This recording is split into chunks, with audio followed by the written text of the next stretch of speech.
Alrighty, we are now beginning the stream, and we are live. Greetings everyone, welcome back. My name is Stefan, and today we're going to be talking about an exciting new origin in Stellaris 2.6. Alright, let me just shut myself up, and we can begin talking about this thing. So this empire is technological warfare. It is very much distinct from the... Oh my god, no! I hear myself. Very much distinct from the... Oh my god. No, I'm echoing. Shit. Alright. Just shut everything down. Alright, so as you can see here, we have the Spiff & Co. as an example empire.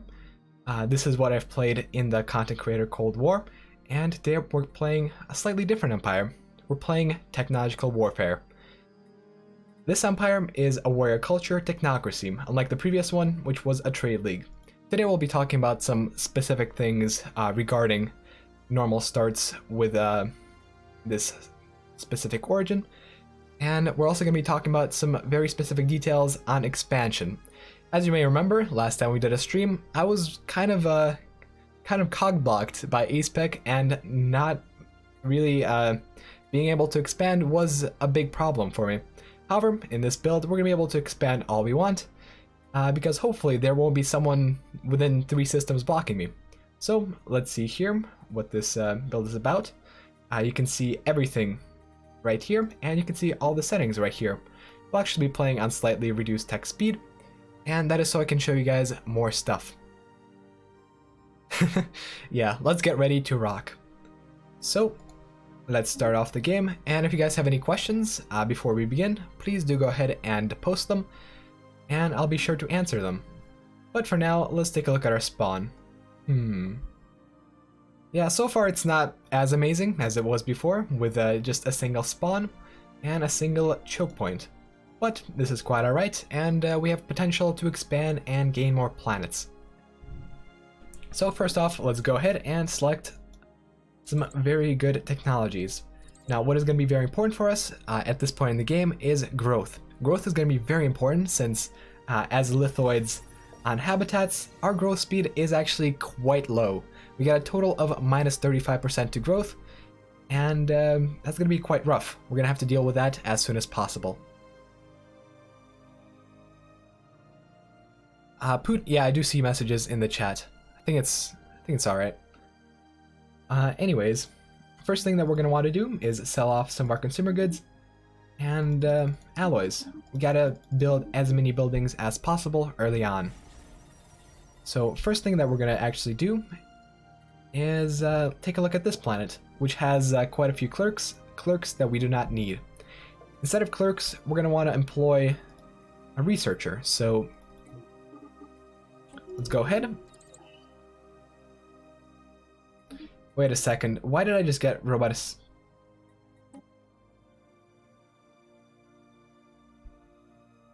Why? Okay. So apparently Paradise of Skeletons was already researched? That is very strange. Alright. I can't confirm that that is actually a thing, but apparently we have some technologies already researched, which is quite nice. Anyways, let's get back to the topic at hand, and that is building some reactor districts to make sure we have some energy going. We have too many clerks on this planet, and we want to unemploy them as soon as possible. Now, the good thing about this build is that we're going to be using alloys for a couple things. First of all, we're going to be using alloys to expand, claim new systems. We're going to also want to go ahead and build new habitats with our new alloys. And of course, we're going to need to use alloys to sustain our warriors. Since we're playing with the warrior culture civic, we're going to be able to get very good warriors on our planets by building some leisure districts. In fact, we get 2 warriors per district, and that's going to provide plenty of amenities for us. Let's actually slow down the game a little bit, since I'm talking more than I'm actually playing. With warriors, we're going to be able to produce plenty of amenities, and indeed we're going to want to go for that on every single habitat. In this build, we're actually using Repugnant as one of our starting traits, and that is because warriors produce so many amenities that this minus 20% is not really impactful on our empire. Normally it is, but in our situation, we're going to be swimming in amenities. And in fact, as you can see here, on one of our planets, we have duelists already. Since we are playing as lithoids, we don't actually start off with any hydroponics bays. Instead, we start off with 2 civilian industries on our capital planet, which we will want to replace very soon with a research district. And we also start off with an hollow theater on our second habitat, which means that we are producing quite a bit of amenities right off the bat on this one. So let's go ahead and actually choose... what do we want to choose? Let's go and choose prosperity. Prosperity is always good. That way we're going to be able to build stuff faster and build stuff better. Let's also go ahead and continue selling off some of our stuff. As we begin, we have a very severe consumer goods surplus, which means that our minerals are relatively low and we are producing quite a bit of consumer goods. That is actually quite good because we can sell them on the market, but eventually it's not going to be worth it to sell them on the market. Now, as we speak, we have gotten the Cybrex, so we're going to go ahead and sell one of our energy credits, one of our archaeologies for energy credits, and be good to go. Yeah, Whaling Wook, you've noticed that they start with exoskeletons as well. And, you know, maybe it's a feature, because this makes it a hell of a lot easier to actually develop your planets. Since we start off with robotic workers as a first tech, we're going to be able to get robots going very quickly and boost growth very quickly. So going with lithoids and Voidborn is actually a very good idea. Meanwhile, we're going to want to go ahead and take care of some amenities issues. So, either we upgrade this habitat administration, or we build some leisure districts. Let's do that instead. However, we do want to upgrade the central building on our second colony, so let's go for that as well. Also, since we are playing with lithoids, we have access to specific traits, such as volatile excretions. This produces a very little bit of volatile motes per month, per pop, and really we're only getting 0.3 per month, which is not that much, but it does allow us to get access to volatile motes on the market, which allows us to research advanced alloy plants early on.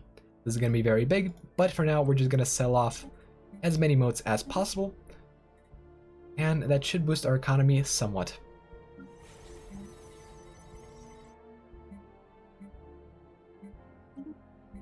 Overall though, we're not going to want to sell alloys because alloys are very important, and we're going to want to pretty much sell anything else necessary to get our goals.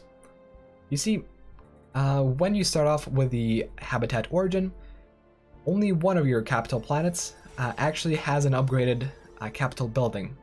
The other 2 don't actually get the upgraded building, which means that you have to upgrade it to get the full benefits. Either way, it's going to consume plenty of alloys per month for upkeep, so upgrading the building is not going to impact you too much. All it costs is 2 extra energy, and it provides quite a few good things. And since we are playing with a technocracy, one of the jobs provided by the capital building is a science director, so our science is going to be quite strong in this run. I think we're going to want to go ahead and get another science ship going. We do want to try to explore some planets, since as lithoids we are able to actually colonize planets. Local Wolfie, you're asking why I didn't go for the minus habitability thing on lithoids. Thing is, with lithoids you cannot actually go with a minus habitability trait. A lot of good traits are just completely disabled on lithoids for no reason whatsoever, so we cannot go for that trait in this run. It is quite unfortunate. Star system charted. One thing that you will notice about our start is the fact that we are producing quite a bit of unity, and we're actually rushing through our technology tree. That is due to the fact that we're running warrior culture and producing a bunch of unity. Warriors actually produce as much unity as culture workers, and that is pretty good.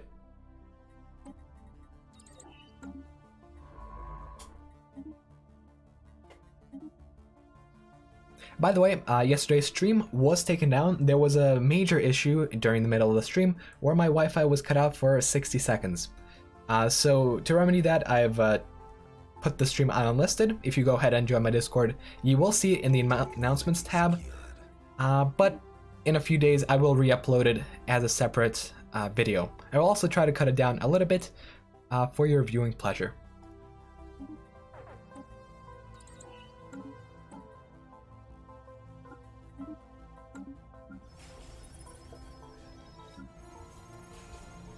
Alright, at this point we can also continue to sell off some more stuff and gaining more minerals. That way we can replace... Let's actually upgrade this building first and then go for some replacements. Generally we want as many alloy plants as possible on our 3 habitats because alloys are the way we grow. Let's also expand and seize minerals. In this space that surrounds us, there's going to be plenty of minerals to exploit, and we're going to go ahead and do that as much as possible.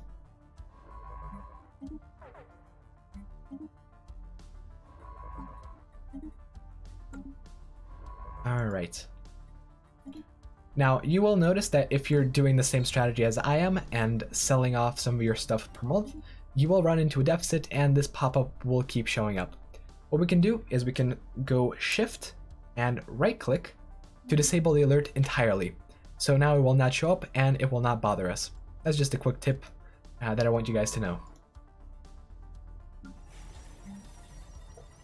Otherwise, another tip is going to be about Empire Sprawl once we get further into the game. And before we get to that, another tip is to disable your Enforcer always.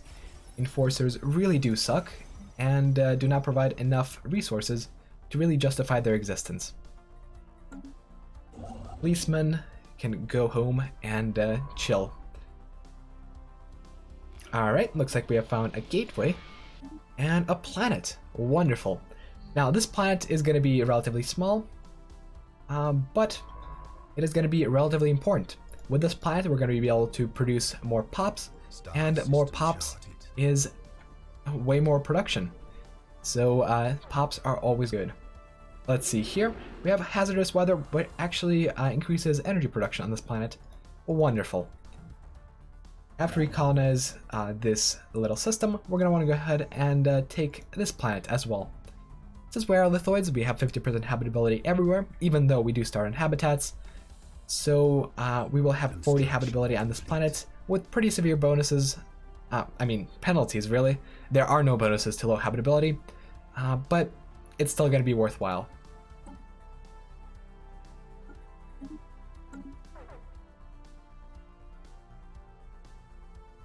TT Weston, yeah, the overpopulation problem with habitats is real, so I will teach you guys how to deal with that later on in this video.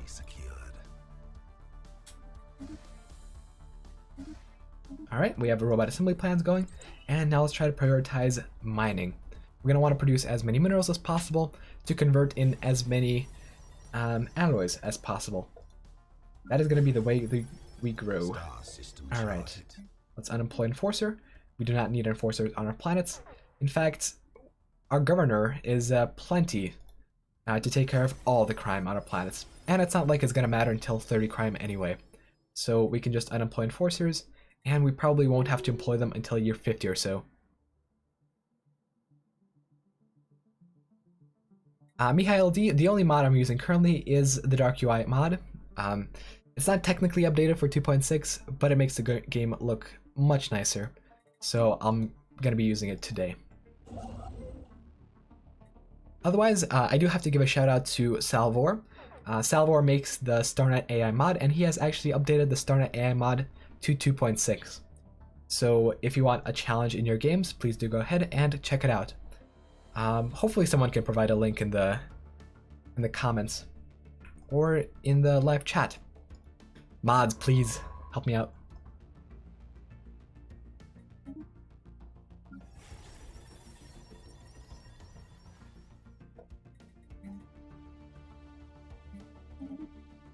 Alright, at this point we can probably disable one of our artisans because we are producing so many consumer goods that we're not using. Instead, we can have plenty of researchers going. And with all the researchers and all the warriors, we're making bank when it comes to Unity. In fact, I think we're making more Unity than we would have if we were playing some spiritualist build. That's going to help us out significantly. Alright, thank you, Alexander. Technology secured.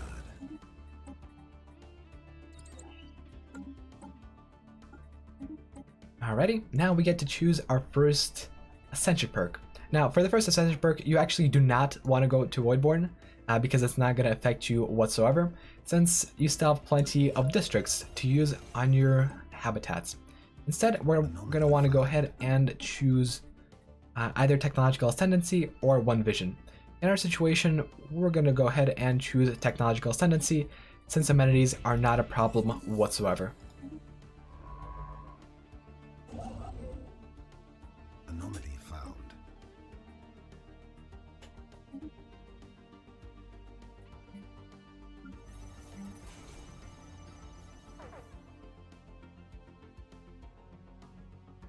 Local Wolfie, what do you mean by not getting appropriate trees? Do you mean the tradition trees?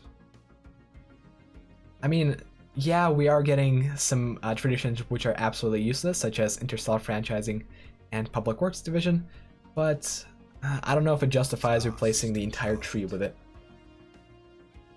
Everything else, other than those two, is completely fine, in my opinion.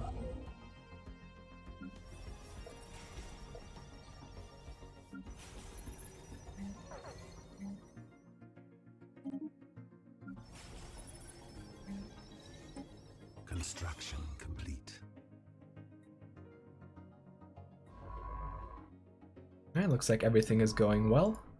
We have 2 planets that we could potentially colonize, and at 50% habitability, it's just barely worth it. Frodo Baggins, what do I think of the 50% Edict Ascension perk? That's a relatively good Ascension perk, but I don't think it's really necessary in the early game. Speaking of edicts, we might want to go for research grants, although that is going to cost us quite a bit of influence. I think it's best to actually save up until we can get something like capacity overload, because that is going to be a lot more impactful.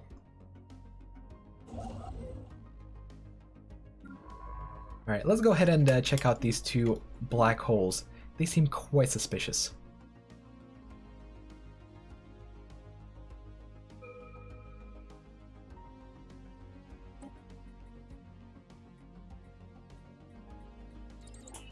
I don't even know what to go for. Let's go for coil guns. That way we can potentially get autocannons in the future. Piotr K, hopefully the sound isn't desynced. Guys, please let me know if the sound is desynced a little bit. Because if it is, I'm gonna have to try to do something about it. Alright, horizon signal incoming. Let's see here. Now, we could potentially do a little exploit here, which I may or may not actually show off. That exploit involves going back and forth into a black hole to try to force the horizon signal to spawn. Ooh, void clouds. That's actually pretty nice. Do you guys want to see the exploit or not? I want to know. Please leave your comment in the chat. I can showcase this, and we can go for the worm, but I don't know if you guys want to see that or not. Technology secured.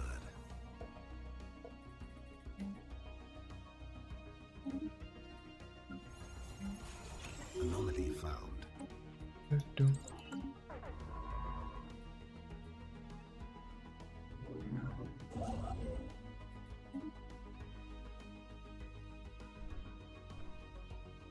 Alright, looks like some people don't like the fact that it's an exploit, and some people do want to see it. I need an actual poll system in the near future.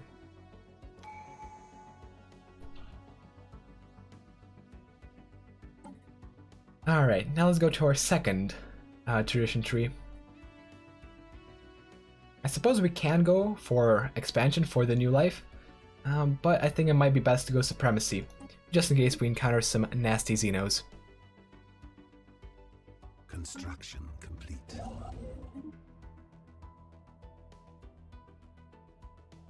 Okay, it looks like the sound does have a little bit of a desync. I can correct it post-stream. However, I don't think I can do anything about it while streaming.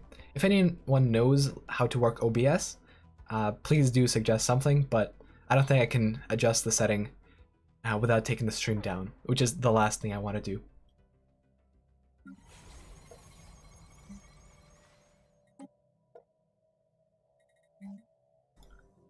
Alright. We're going to want to go ahead and build another leisure district on this planet, just that we have access to the warriors. And we're going to want to do the same on this planet as well.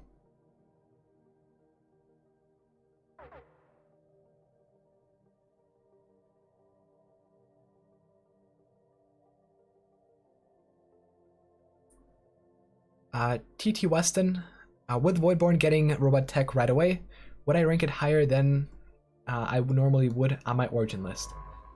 I probably would. This would be relatively high anyway, because this is quite an interesting origin and has quite a bit of potential. Star system charted. Just some guy. I think I might have made a mistake with going with prosperity over expansion. However, this does give us very good traditions such as administrative operations and STCs, as well as the pursuit of profit, which gives us a total of plus 20% to specialist output, because we already have plus 15% from being void dwellers. And as you can see here, our researchers are doing work.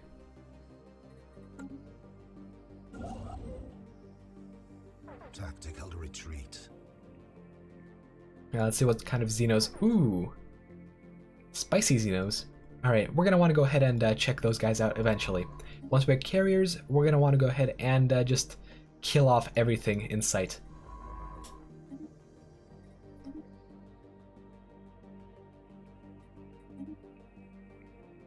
Let's also go ahead and start expanding to more systems. We can definitely afford more colony ships.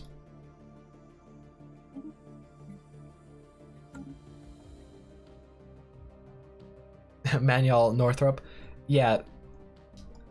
Worm plus Voidborn equals perfectly balanced game with no exploits whatsoever. I don't know. Should I go for it? Should I not? You guys, please spam the chat. I want to see your reactions to this.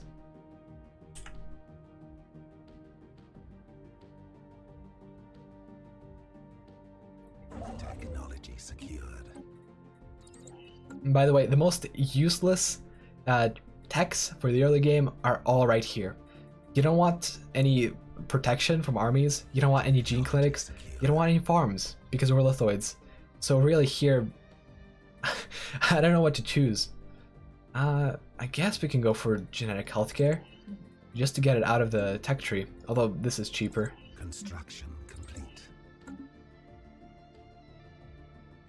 Wait, who is this Stefan in the chat? That guy seems like an imposter. Anyways, he's asking me why I choose right-click to survey instead of using the survey button. The reason is I am dogmatic, and I've gotten used to the old way of surveying system this way. I've played quite a few hours before I found out that you can actually use this button right here, so I never really changed my ways. I am an old man. Okay, so Alexander Wilkund is putting up a straw poll. Yeah, check out his link. It's strawpoll.me/195718161. If you can spam that in the chat, that'd be great. Please vote. Either I do it or I don't do it. I want to see what you guys think.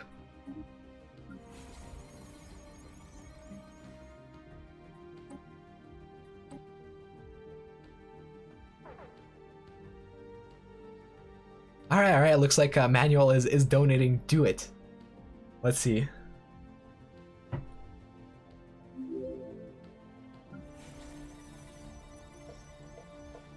Also looks like donation alerts are working properly now. I don't think they've been working before, so that's pretty nice.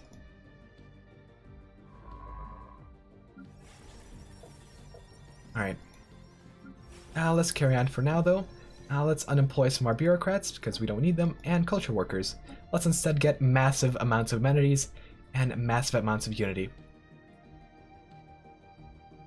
Alright, let's see what the results of the poll are at this point. So far, it's 99 to 14. Do it. In that case, I guess I have to do it. So what we're gonna do is we're gonna survey the system and then just do that. We could potentially use the patrol feature, but for now let's just do this. And if I don't get it within 24 orders or so, we're gonna go ahead and do patrol.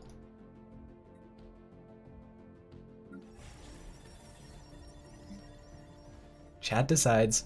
By the way, I do like this this straw poll thing, so we could potentially see a return of it in some future streams. By the way, there will be a stream tomorrow as well, and I'll be showcasing the perfect rush build, which is going to be Druid Assimilator, or not even Druid Assimilator, it's going to be Determined Exterminator with the Broken Planet start. How's it called? Shattered Planet?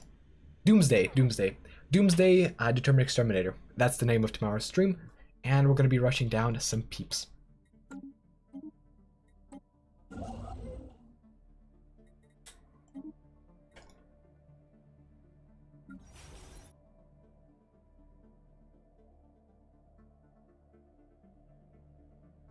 Yaroslav Boomer, you're saying that they will not transform my pops to Tomb World. Interesting. Well, in that case, we're gonna have to check that out and make sure you're right. Wow, hydroponics farms, food processing, off-world trading, all of these are such useless technologies. It's like, really, man.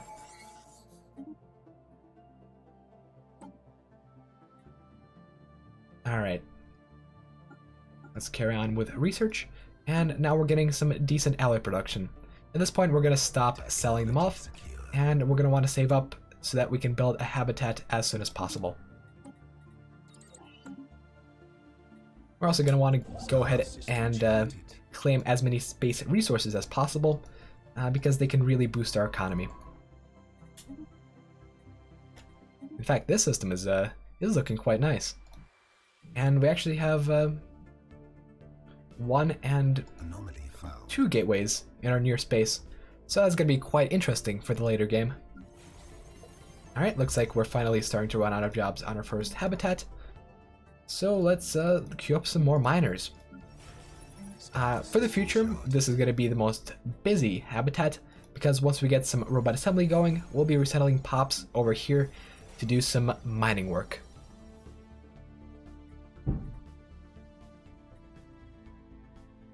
Titan, I don't have any specific guide on Megacorp. However, my content creator Cold War stream did showcase me playing Voidborn with Megacorp.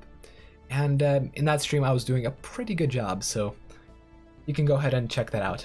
For anyone who's asking what civics I have, we have them here, Warrior Culture, and Technocracy. Also looks like our leader has become a fleet organizer. That's pretty interesting.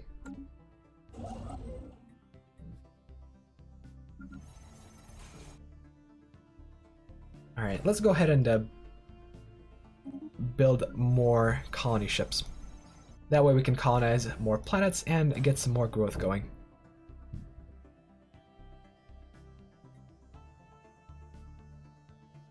Tobias Holm, in the video that I did for beginner players on how to min-max, I did say you don't want to go for high amenities. However, in this specific video, we're going for memes. And also I just realized that we had a lack of jobs, not because of miners, but because of a lack of leisure districts. So let's go for that instead. People keep asking, how do I deal with housing on habitats? Well, what's gonna happen is we're gonna keep playing, and I'll be able to show you guys later on in the stream. For now we can speed up the game. And this guy seems to be going back and forth just fine. Construction complete. And yeah, let's keep harvesting space resources. We don't have too many resources to harvest on our home planet, and in fact, we don't have any features whatsoever.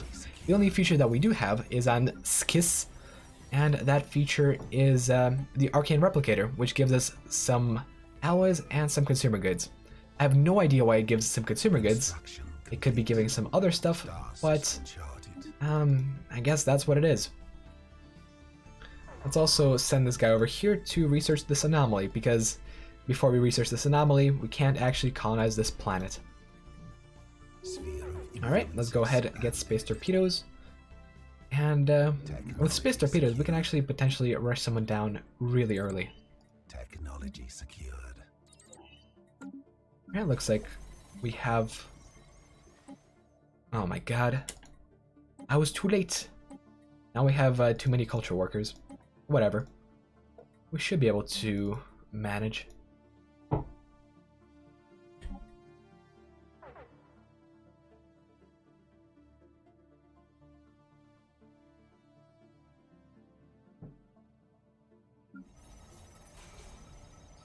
For anyone who's saying get rid of leisure districts, this is exactly part of our build as warrior cultures. Like, we're getting 60 unity per month, and that is quite ridiculous at this point in the game.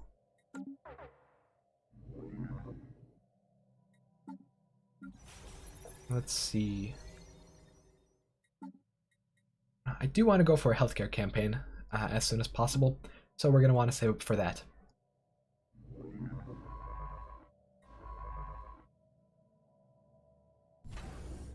Let's build another science ship and send him away.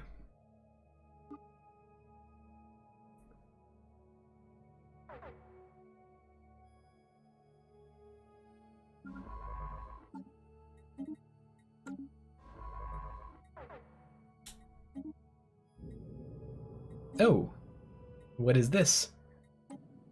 The planet that wasn't there. This planet was not a planet at all, but instead a 3D projection. Are you kidding me? So, alright, let me just tell you what happened here. So, we had a massive campaign, massive state-sponsored campaign to get many people, many rocks, and their pebble children onto a massive colony ship. They went off to this planet. The science ship did some last surveys, and then he revealed that the planet wasn't there. Really, man? Really? That's how it's gotta be? Ah. Alright. Well, I guess we can take this planet, unless it's also a projection. Let's just make sure it's not a projection right away.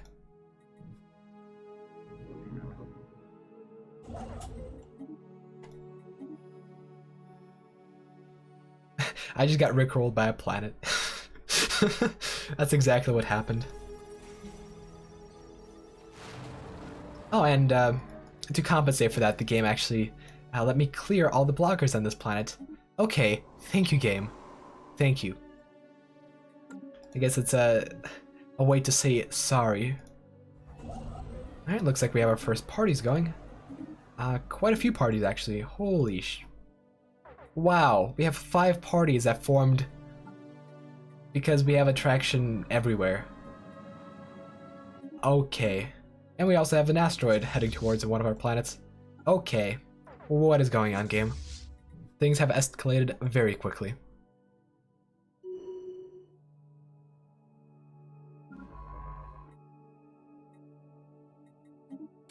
Okay, let's continue surveying black holes, you know, just in case this guy isn't enough. Alright, thank you, Peter.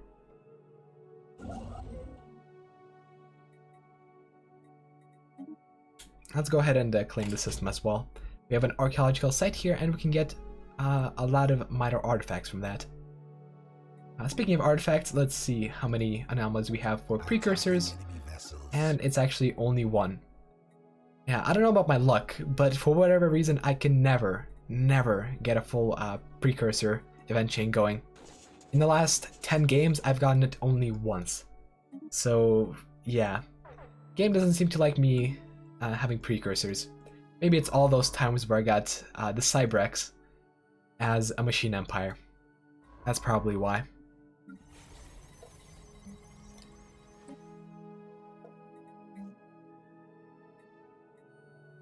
Alright, let's do the healthcare campaign. And, I think I might have enough minerals to... Oh. We are spending quite a few minerals on pops. I think if I went and encouraged pop growth, it would severely hamper us. We would go to -6 minerals. Let's go for it. Alright, looks like we have our first encounter with a Xeno. And that Xeno is an intellectual. No, thank you, Byzantium Crusader. Become the Senate, or otherwise Byzantine nobility will be too happy. Okay. Become the Senate, or otherwise the Byzantine nobility won't be too happy about that, and it will riot. Guaranteed. I'm sure it will. I'm sure it will. Also, 2-planet system. Let's survey that. And one of our planets was lost to bureaucracy. That's wonderful. Sprawling Slums gives us an extra pop. And we're almost ready to kill off the asteroid, and it's gonna give us quite a few minerals. Thank you so much, game. Let's carry on over to Dahlberg and try to get a colony going there at least.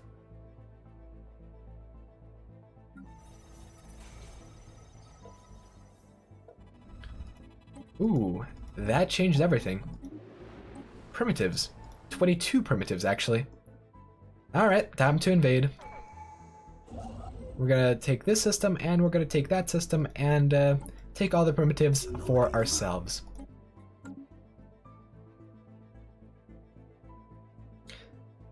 Sidon, and for anyone that's wondering, the UI is a darker color because I have a mod enabled. It's the only mod that I'm using right now, and it does not affect the game in any way whatsoever. This just makes the game look quite a bit prettier. Okay, this is useless as well. Let's go for xenobiology. Technology secured. Alright, ooh, Stratcraft. Stratcraft are excellent, and we're going to want to go ahead and build them on choke points. Let's see, by the way. Looks like it's not going to be too expensive to build an outpost over there. So we can do that relatively easily. For anyone that wants to see species traits, here they are. Oh, what is this? Void Dweller pop growth speed -60%. Ah, so that means that when Void Dwellers are on planets, they get virtually no pop growth speed at all. Yeah, we have so many bonuses, but so many penalties as well. Oh, I see what's going on. So these guys have been modified to have -60% growth speed. However, since these guys have very low growth speed, the pops that are growing on the planet are the other species that is high growth speed. That's curious. Alright, so it looks like the growth speed thing does not matter whatsoever. The only thing that matters is the reduced production, which is a little significant, but we can live with it.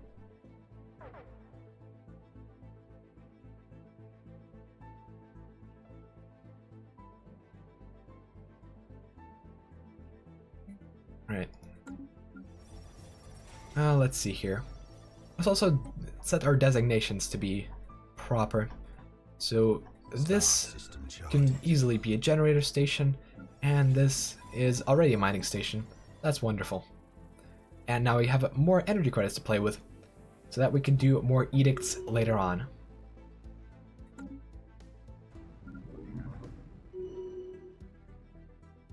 Alright, let's see how well armed these Xenos are. 57 garrison, this means that I probably need 2 or 3 armies. That's alright. I should be able to afford going there right after I take Dahlberg, so let's queue up some armies. 3 of them. And now we're actually unlocking building slots. Okay, we can finally do robot assembly plants. If we can afford it, that is. Let's build a couple of those, and our robots are going to be resettled to the mining station as soon as possible.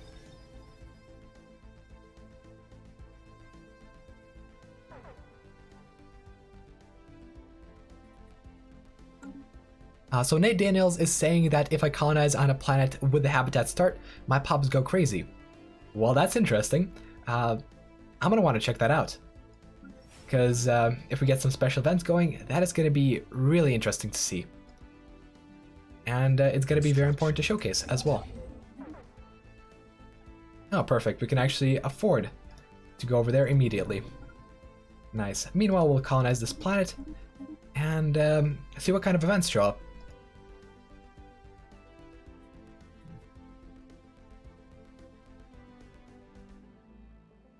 By the way, the title of this stream is that habitats are a perfectly balanced origin, and to some extent, they actually are. They're way more balanced than other origins, such as the Ringworld one, and it's actually a joy to play. You actually have to deal with some negatives, unlike the Ringworld start.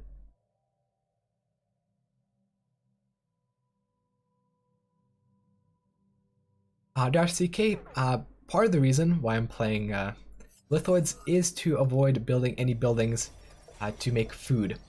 However, the other part of the reason is because lithoids are cool, and they go very well with this build since we can just focus on minerals.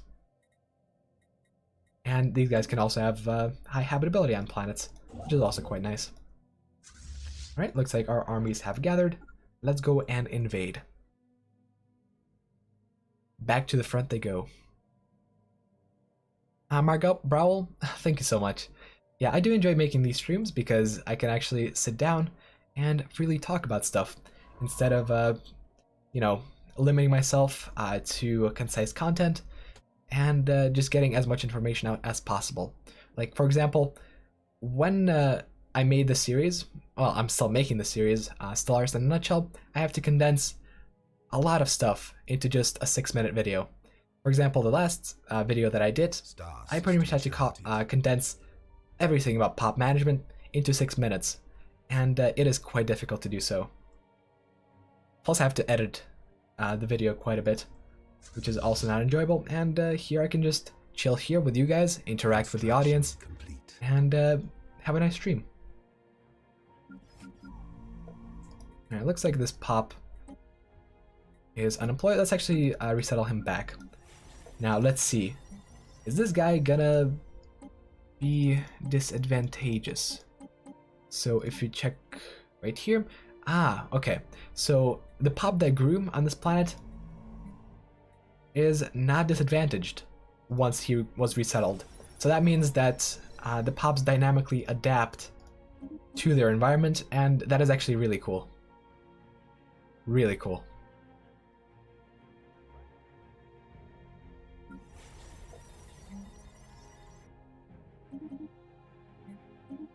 Alright, looks like we're in a pretty severe mineral deficit. And that means we're gonna need more miner jobs. And for that, we need to sell stuff.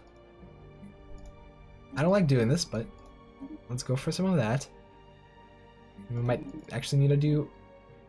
Oh my god, I just sold and bought. That's exactly what you don't want to be doing on the stock market right now.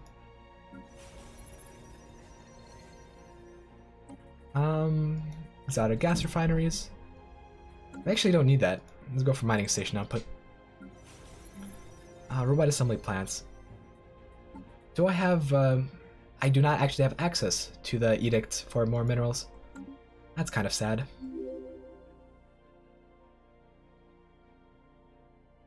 Oh, thank you Destructoid for your support on Patreon. By the way, the stuff that I do on streams, I post on Patreon first, so the people on my Patreon get to see the sort of build that I'll be doing in the upcoming stream. So if you're interested in that, please go ahead and support me there. Alright, now our armies are arriving to take the Xenos, and we're going to want to probably sell off some of our alloys to be able to resettle the pops to the habitats. So let's gather our forces and invade.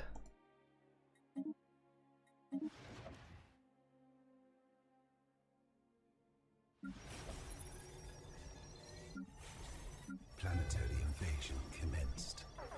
Alright, invasion has commenced, and these filthy Xenos are gonna get it. Oh, they're like humans, but they're uglier. God. Yeah, they really do need to be liberated by their future rock overlords.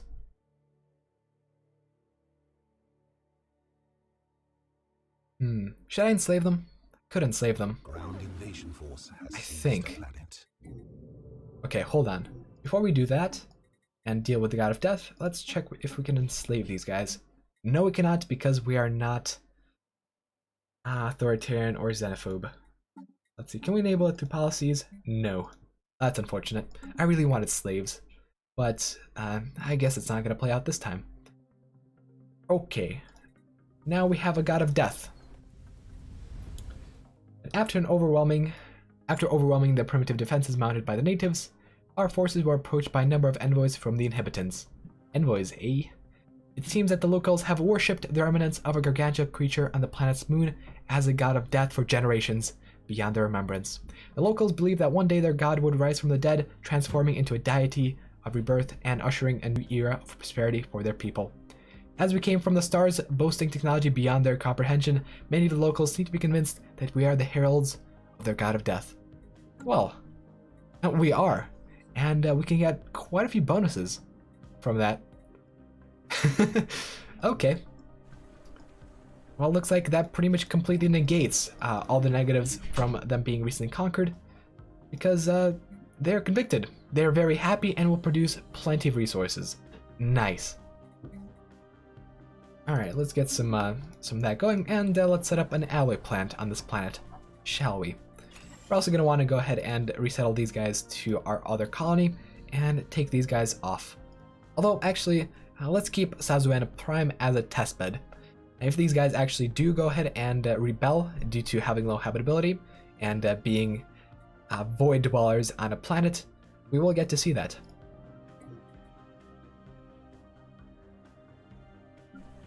For now, though, we have to deal with all these unemployment issues.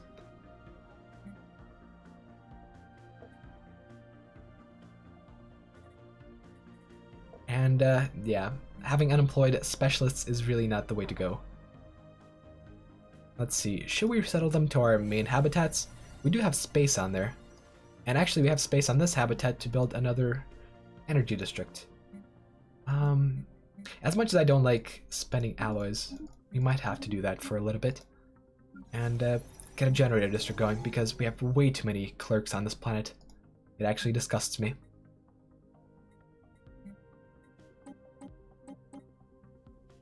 Alright, perfect.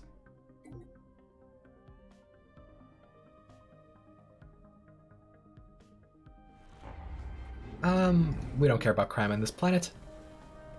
In fact, yeah, all the crime is getting suppressed very easily. For now, let's actually unemploy Enforcer, do the Crime Lord deal, and re-employ the Enforcer. And now we got even more stability on this planet. Technology secure. Perfect.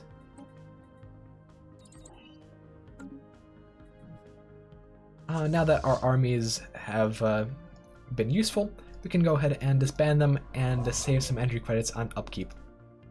We can also get some energy credits from this wonderful star. Damn, 6.5 energy credits per month from it. That's pretty solid.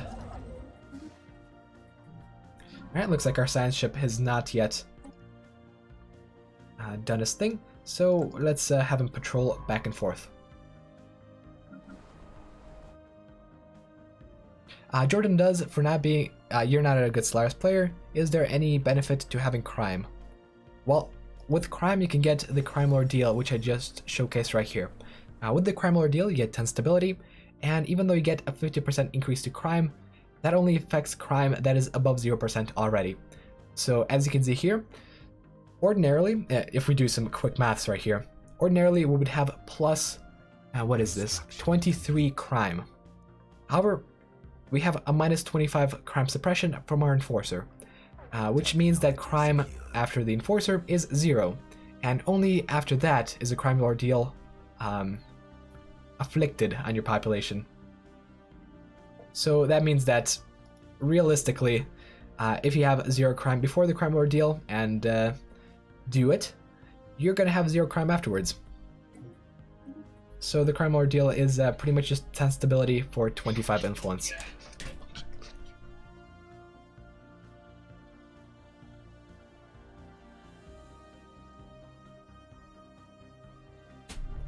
By the way, for anyone that's interested in the Ring World stream, you can find it in my Discord server. You can see the link is in the description. If anyone can link it in the chat, please go ahead and do that. But it's in the announcements tab. I will be editing it out and making a better viewing experience.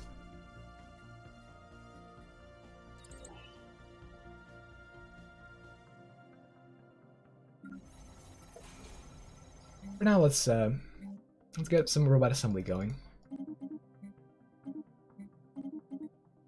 All right.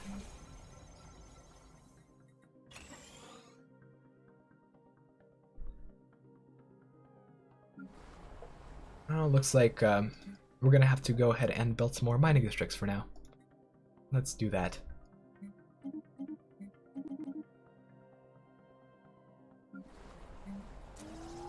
We have way too many clerks on this planet.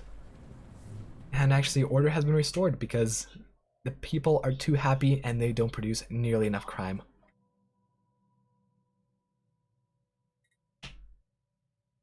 Oh yeah, thank you, Alexander. He has linked the stream directly, and you can find the link to the other stream in the comments under that stream. So you're going to be able to watch it before I even touch it and edit it.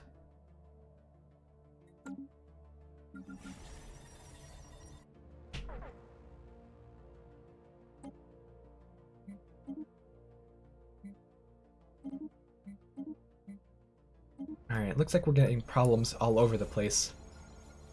Let's switch our policies around so that we can get some consumer benefits going. And that should help us out with the consumer goods being dead negative. Technology secure. Wow, that really did not help us at all. I guess we're not producing nearly enough trade value for that. Alright, we also have some problems going here. And you gotta build more mining districts. That is the main thing that we gotta do right now. Gotta exploit this planet and build more mines. For the Xenos to work, of course.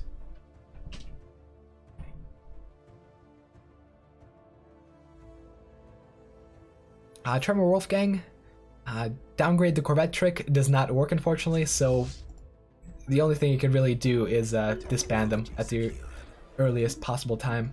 But honestly, it's not really worth it to disband them. I would just keep them around.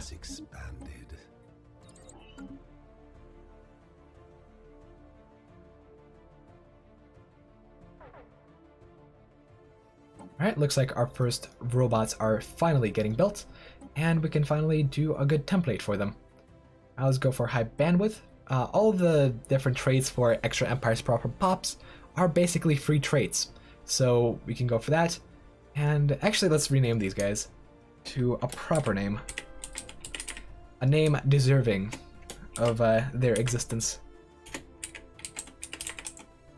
The Toasters. Perfect. Let's actually change their portrait to something a little bit more badass. Yeah, there we go. So these guys are going to be our main miners, so we're going to give them power drills and make them assemble faster. So let's go for that. And now, all the next robots will be the toaster kind. Perfect.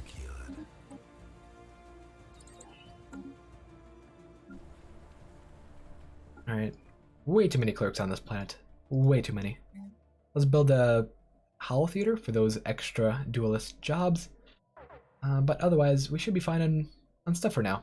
We're at -0 for pretty much everything, and that's actually really good.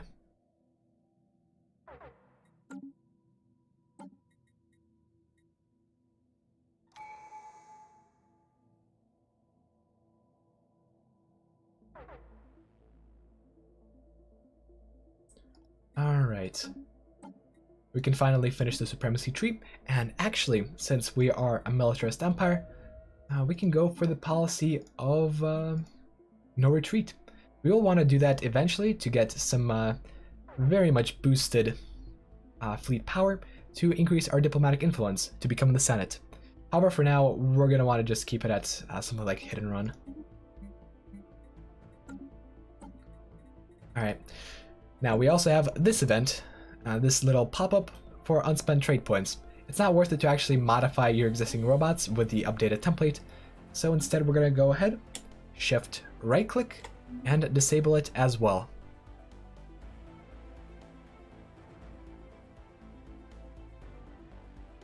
Tune in the adjudicator. Do I know how to fix the build queue bug? I don't know what bug you're talking about. Please elaborate, and I should be able to answer. Also looks like we're about ready to build our first new habitat, so let's go to Home Alone and build one probably over this planet. We're gonna need some more energy. Let's also deal with some of the issues here. We need way more minerals in order to get districts here so that people can work the mineral jobs. That way we're going to be able to get quite a bit more.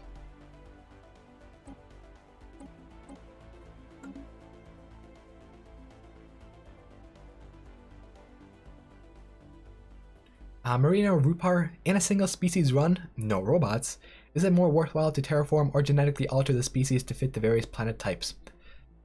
I suppose it would be worth it, but I've never bothered with it.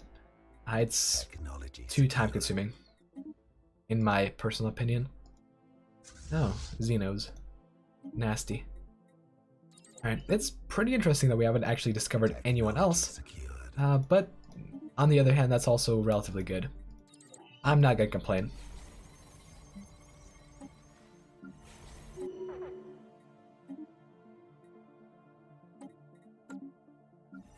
Alright, let's build even more mining districts. And actually, our second Ascension perk is gonna be Voidborn. Let's go for that. That way we're gonna be able to build more on our planets, and that's gonna be quite nice.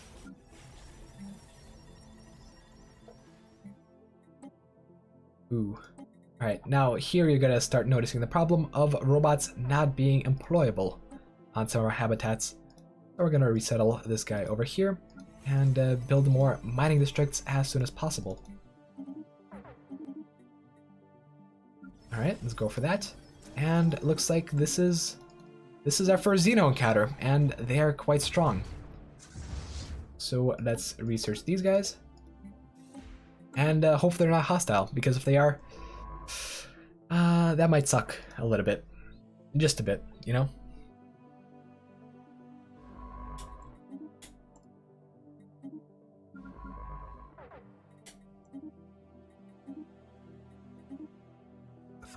Alright, a Democratic Commonwealth. These aren't Democratic Crusaders, aren't they? Yeah, they're not. Let's improve relations. Why not? Star system Let's see, do you guys know anyone else? Yeah, they do. Let's not declare war, actually. Let's make a trade deal where they give us communications. You generally want to be doing this early on, just to have awareness of what is going on. Okay, we have discovered plenty of empires. This seems to be a triple federation start. Yeah, hegemon subordinate. This guy is a subordinate, this guy's a hegemon, and this guy is another subordinate. Damn, this guy's actually doing quite well. Spoopy boys right there. Anomaly found.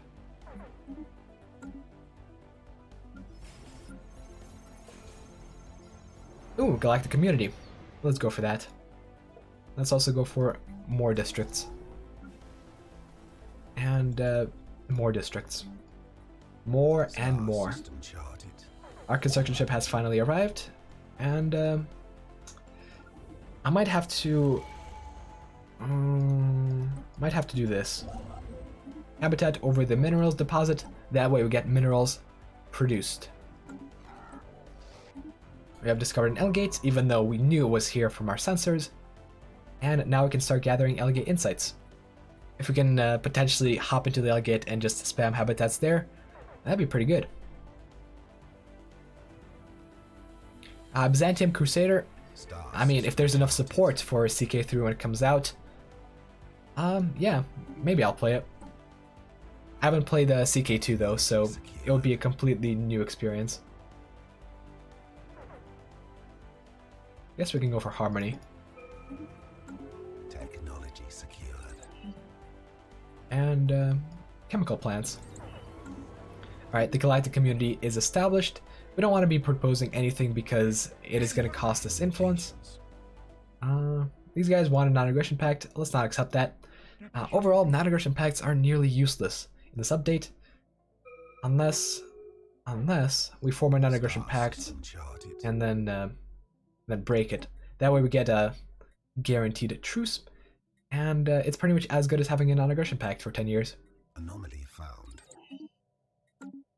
Alright, looks like our planets are a little messy. Let's do some resettlement. Toasters go here.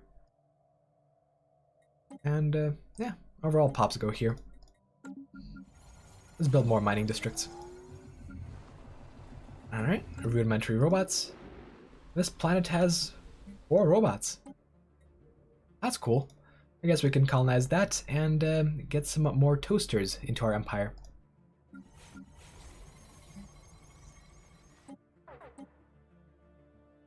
Star system charted.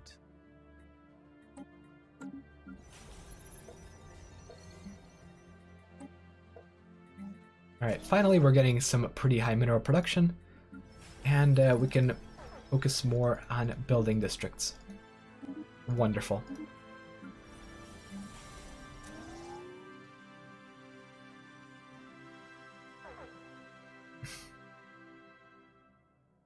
Rhodey, show us how balanced Voidborn is. Surprisingly, it is relatively balanced, until we get into the mid-game, of course. Alright, let's see. What do you guys want? Okay, if Alex can do another straw poll, that'd be great, but what do you guys want to go for in the Galactic Senate? You guys want the Ready Shield, the Recycling Initiatives, or Regulatory Facilitation? Please vote. As a quick reminder, Ready Shield will give us extra weight from fleet power and give us extra naval cap with a little bit of extra ship upkeep. Pan-Galactic Recycling Initiative will give us less weight from economy and more clear blocker time, although we are going to benefit from low consumer goods. And Regulatory Facilitation, which is going to give us more worker pop resource output in return for reduced habitability. I think this one is the best one, but let me know what you guys think.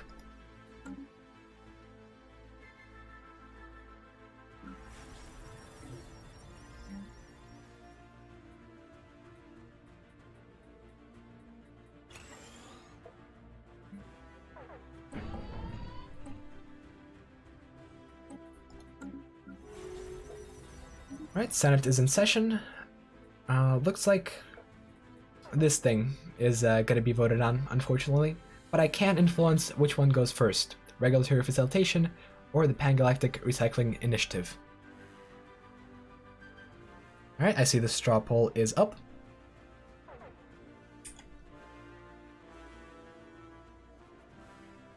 Industry seems to be winning so far.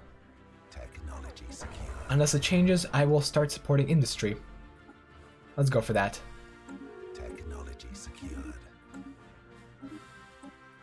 Alright, pop growth speed, wood harvesting traps. We seem to be lacking consumer goods for the reason of having way more researchers. That makes sense. Let's send over this toaster to our mining planet. And actually, we're starting to run out of space on our mining habitat.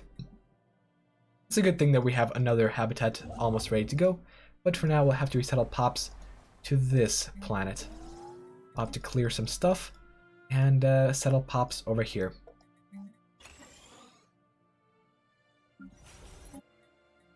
Okay, Iberia 1. Let's go for that. And let's also give these planets a couple districts. Yeah, we're gonna need to sell some stuff, which is alright. You want to avoid selling alloys at all costs, but at the same time, if you can get further ahead by doing so, yeah, it's worth it.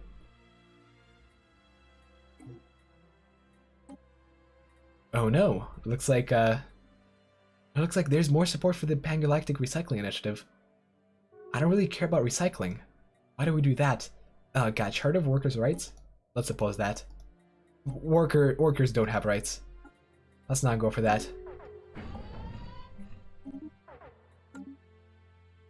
Technology secured.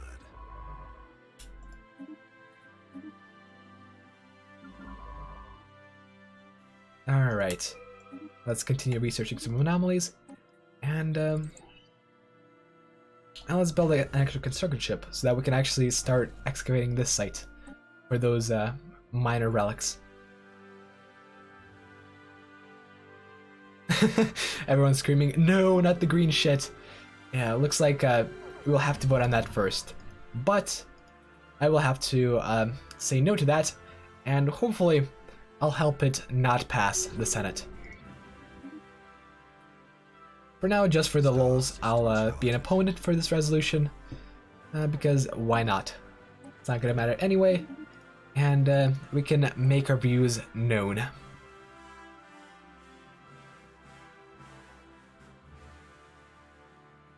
Rhodey, Stefan, Anna demonetized. Workers don't have rights.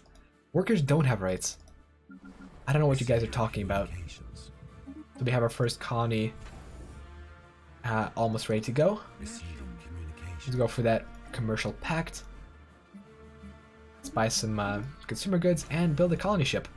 Now we do have an option of a few species, but Rockies are still going to be the best for habitats.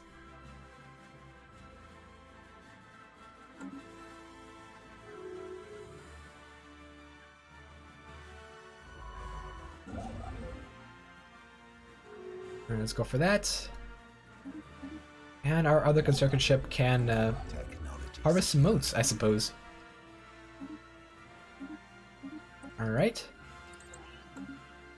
Everything is looking good, except for this planet, where we have unemployed toasters. Let's resettle the toaster. And with that resettlement, I achieved precisely nothing. Alright. I guess we can go for more alloy foundries on this planet. The more jobs there are for lithoids to do, the less... Oh, we actually have unemployed Rockies. That's curious. I suppose we can resettle these guys to Skis. Alright. Railguns or armor. Let's go for armor. If we get railguns, it's gonna add some text to our tech tree that we really don't want to mess with.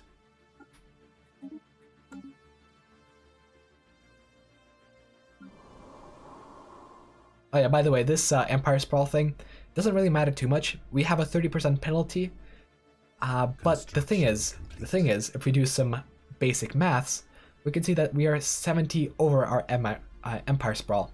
That means that we would have to employ 7 pops to do jobs of bureaucrats.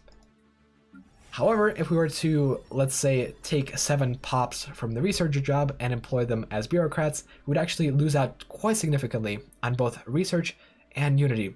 So right now, we're not going to want to be even thinking about Empire Sprawl. TT Weston, yeah, I'll be careful. Hopefully FBI doesn't shut me down today. I've prayed to the burb, so hopefully she does her magic. Skill 3 Governor A.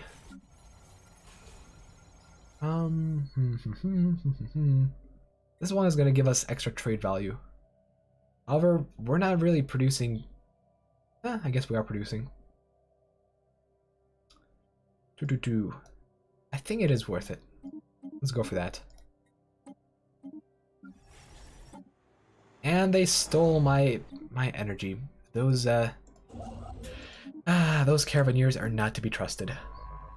Also, what's interesting is that this guy is still patrolling, and we have not yet gotten the horizon signal. I suppose the chance is like 1%, so we shouldn't be too surprised. Receiving communications. Oh, these guys want me to be a vassal? No.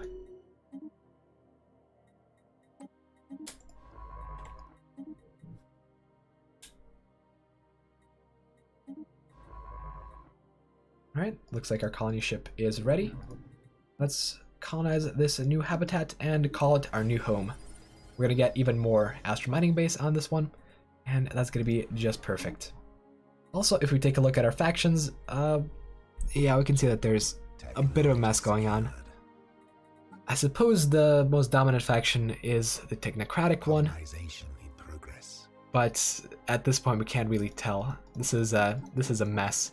And some of these factions, like this No Entanglements party, is really unhappy for whatever reason. Oh, we're restricting movement.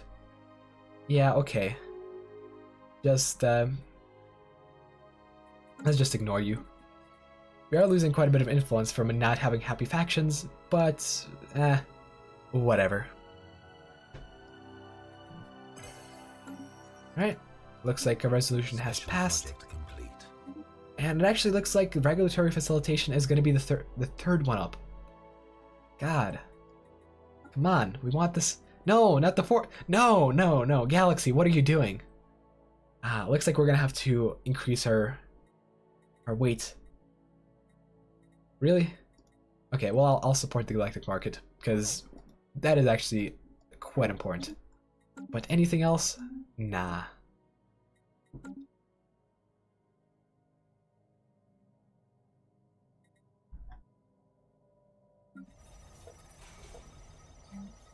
Alright, let's get more consumer goods produced, because we actually need that. Receiving communications. Migration treaty. Considering how our planets are not doing too good, let's wait on that for a little bit, and once we fix these issues, we might want to go for migration treaty.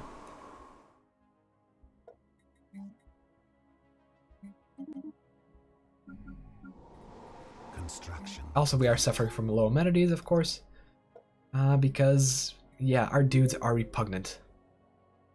And that is actually not helping us out on this planet. Huh. So because these guys are void dwellers, they're growing the wrong pop. Let's grow the right pop. And by forcing pop growth, we're actually getting quite a bit more growth. That is nice. Also, thank you, Rody, for your pledge on Patreon. You'll be able to see tomorrow's topic and tomorrow's specific build earlier than anyone else.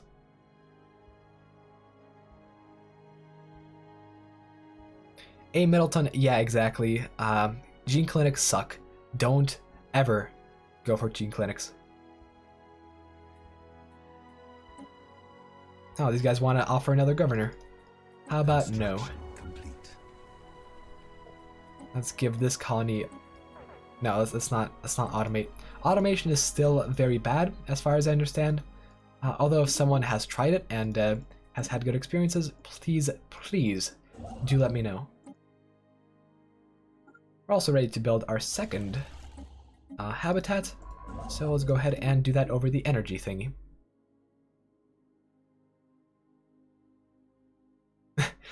Rugby for life. Everyone who supports the fight against chat toasters, hit like on the video.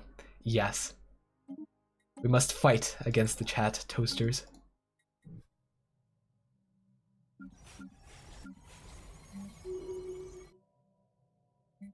Also, as you can see here, we have quite a bit of alloys production going. So soon, influence is going to be the main bottleneck. For now, though, we're going to keep spamming alloy foundries. We're not going to want to really expand into unnecessary systems. We might want to go for this system because it is quite good. But otherwise, we're not really going to want to expand too much. We are going to need all that influence to build more habitats.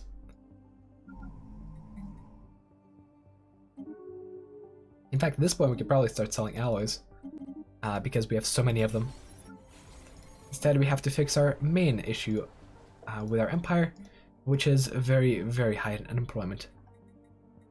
Sphere of influence expanded. You know, I suppose I could start getting administrative offices up and running. Soon, we will reach the point where it's worth it to start taking care of empire sprawl.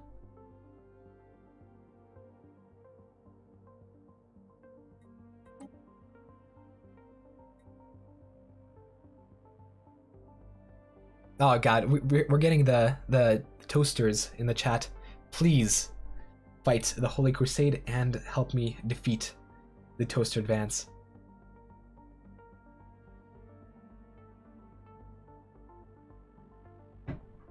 James Lamb, I don't really think these thought bots are bots at all. I don't know what they are. You know, their nature is mysterious.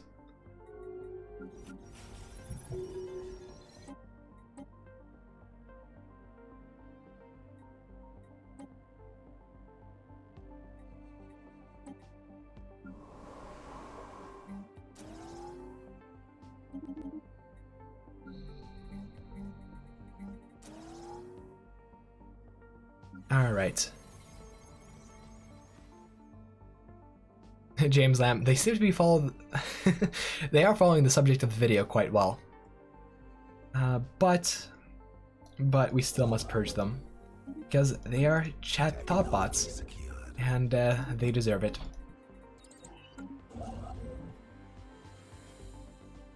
Let's take these motes. Motes are good.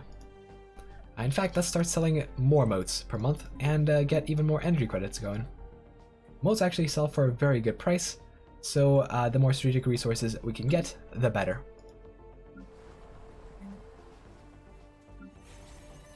Ooh, all the unemployment. It's all the toasters. Technology secured. Let's get these toasters off-world. And let's get more mining production. Mining is very important. As you can see here, we are constantly struggling with minerals because not only do we use minerals to feed our population, we also need them for alloys. And as you can see here, we are consuming quite a few alloys as well from just having these habitats. In fact, one of our habitats has just finished development, so we're going to be able to build that up and get all our toasters on that planet. Let's actually go ahead and name this habitat to mine in all caps. That way we can know what's going on there. We can do the same for the other habitats. So let's just name this mine 2, and this is just going to be energy. Overall, this is a very convenient way of naming things in case you're playing a multiplayer game where you're going on fastest and don't have time to click through everything. If you can keep track of what your planets are, it's going to make micromanaging them so much easier.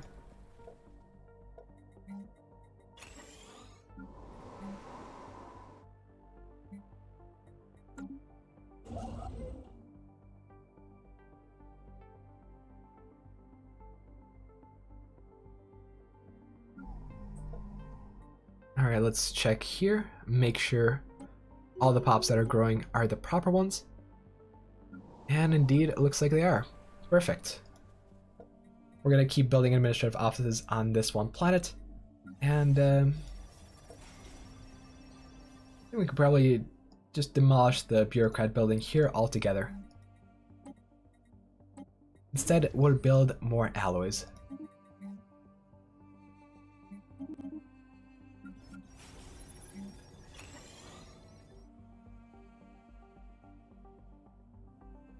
Alright. Yep, see ya, Neko Nekomara. And this video will probably be up after the stream if the FBI doesn't touch it and make it collapse and burn. Unlike the other stream, this is gonna be a good stream. I've prayed to the burb, so that's not gonna happen. Construction complete. Receiving communications. All right, let's see if the chat bot, the sex bot, is actually responsive to the stuff I say in this video. Hey, bot, if you are responsive and you are intelligent, type 123 in the chat. Let's see if the bot is actually intelligent or not. If it is, that's gonna be pretty curious. That means that they're actually employed people posting stuff in the chat, which would be hella surprising.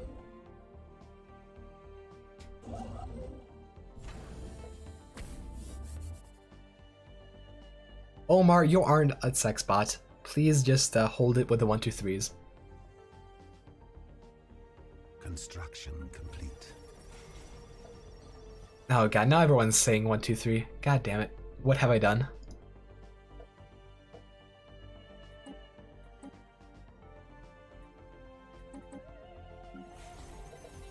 Mistakes were made.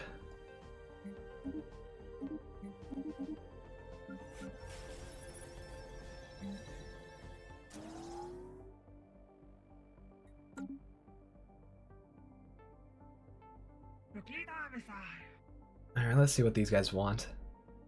We have a research agreement and we have a commercial pact, and they are actually guaranteeing our independence, which is quite nice. And I'm happy for it. By the way, the reason why I said 1, 2, 3 is because we have 1, 2, 3 pops. And that is actually quite a bit more than other empires. So we are doing very well. War declared.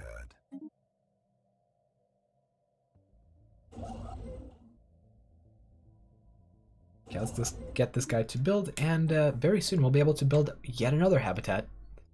This is the point of exponential growth.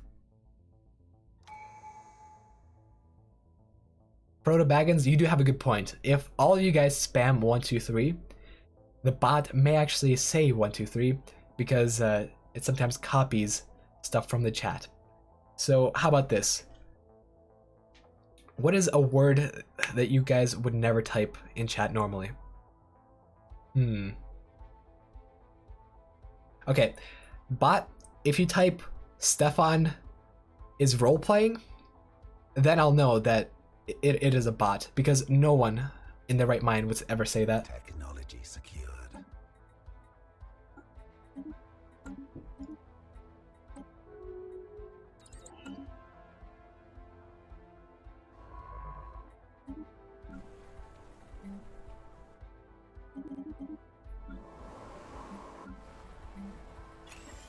Alright, let's see, let's await the bot's response. Construction complete.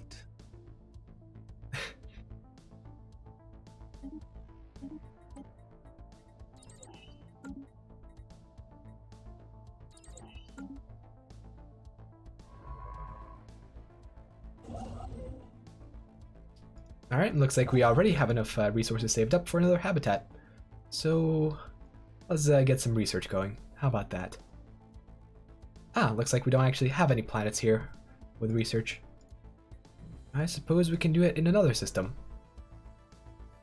Yeah, in another system, please. Uh-huh. Actually, we have a deposit of moats right here. I'll build a habitat over that, just to showcase what happens then. Technology secured.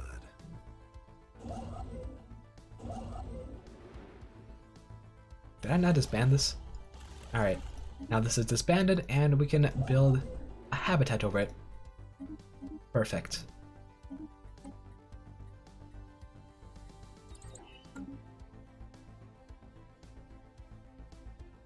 Alright, looks like the bot isn't responding, so we have pretty much confirmed that the bot is not sentient. That is good news.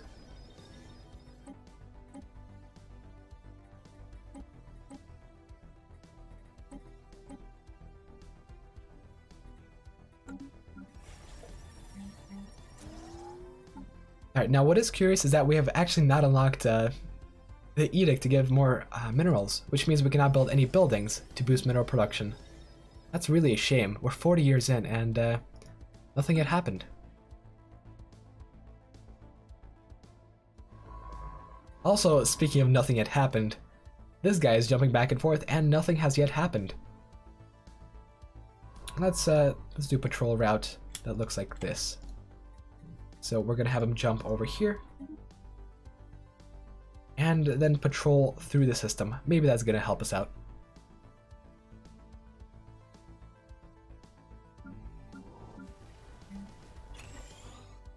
Alright. Oh. Now we have discovered new Xenos. Alright.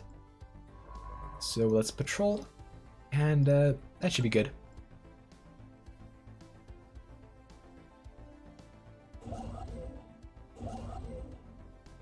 Soon we're actually going to be able to build yet another habitat, so let's build another construction ship and get ready for that.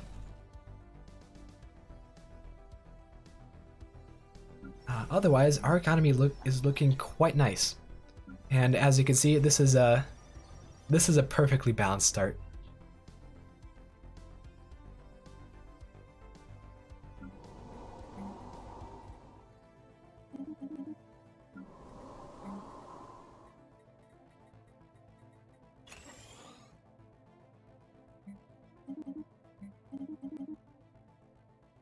Sean, I guess I am role playing minerals, mining minerals.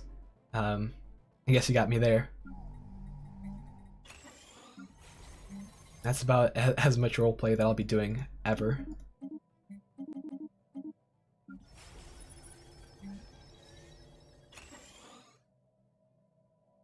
Sexbot, come on, respond. Respond, please. I sent you a message. Please respond.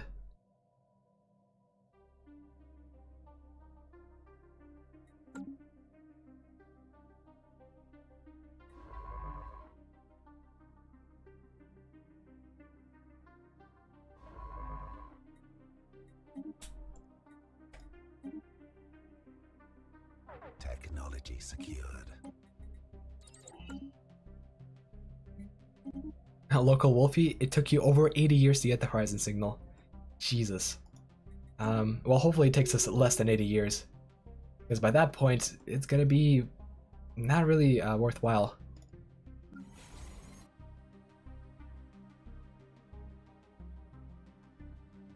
Alexander, like, did someone say everyone was a sex bot? Because sex bot repeats stuff, right? If it just came up with that out of nowhere, that is a little spoopy. Now, we don't have a true confirmation whether they are sentient or not. However, that is already signs of a machine uprising right there.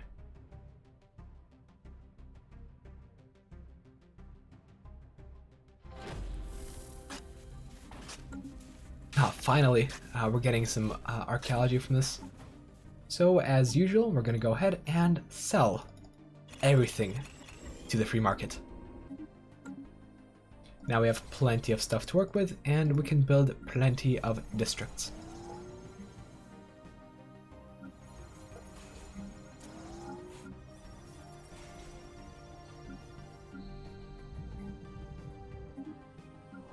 Alright, actually everything looks good. I'm surprised.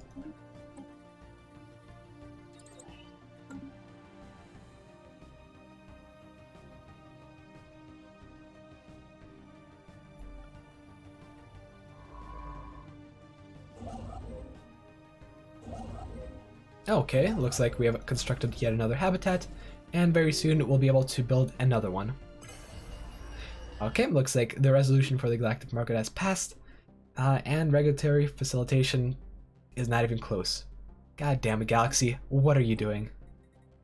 Anyways, now we have the option to nominate our hub for the galactic market, which we'll do, just for the lulz.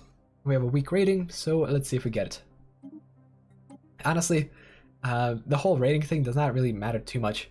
I've gotten my planets to supremely exceptional multiple times, and none of those times has the market actually have been established there.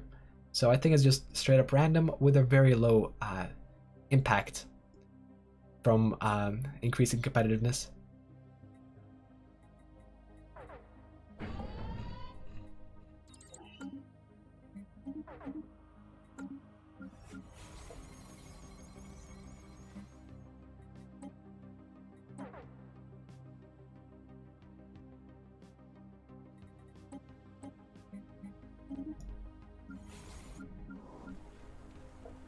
Oh no, looks like we're finally starting to run out of food.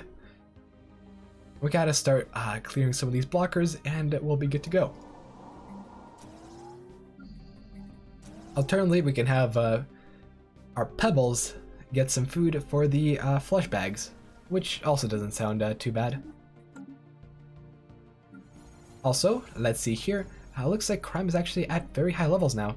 Let's negotiate with crime lords and employ our enforcers. Let's actually make sure someone works that job.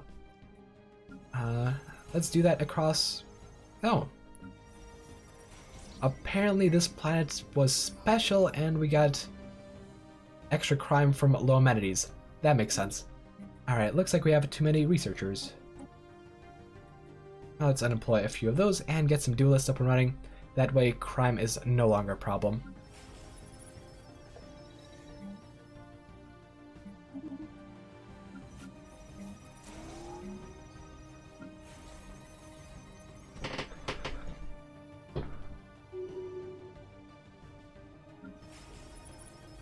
Rugby for life. I kind of want to have one multiplayer game where we reroll Stellaris back to release patch to see what it's like. God, that sounds like a terrible idea. But at the same time, I'm kind of interested. Tell me what you guys think. Apparently these guys are armies, by the way. I just wanted to let you guys know. Anyways, yeah, we are going to be playing a multiplayer game this weekend. I'll be hosting one on Sunday, and we will be streaming it on Sunday. So you guys can come and actually be on stream, which may or may not be to your liking.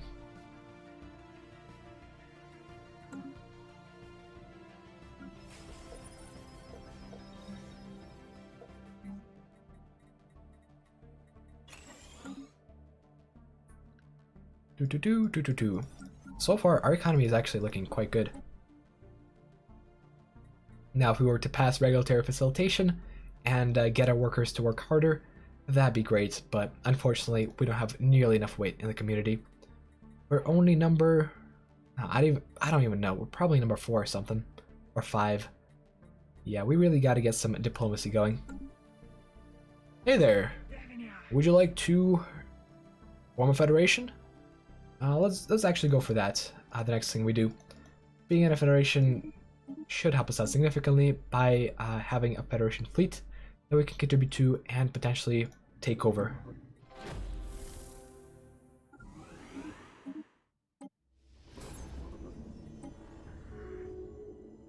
We now also have enough resources to build yet another habitat, so let's go for that. I suppose we can build one over here.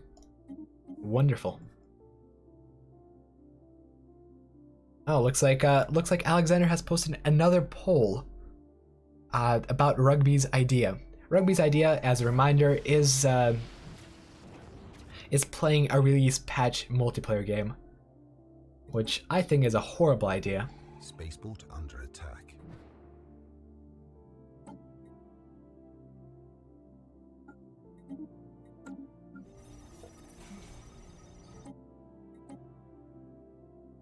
Man, I wish there was an option to resettle pops automatically. Like resettling all the robots to one planet. That would be so useful. Right now we have to manually resettle pops, and that is the one downside of having robots with Voidborn.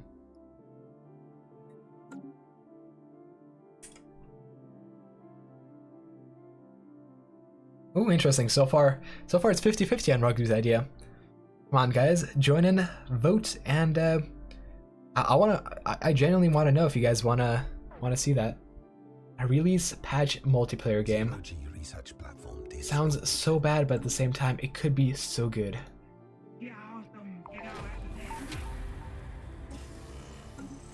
Oh yes, 500 research, the best archaeology reward.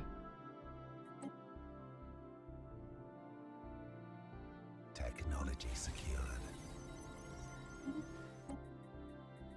Come on, guys, keep voting. It's still at 50%, even though we got 15 and 14 votes now. Vote harder. I love democracy, and we must encourage democracy, at least in this specific situation. Gao, keep spamming the poll, please.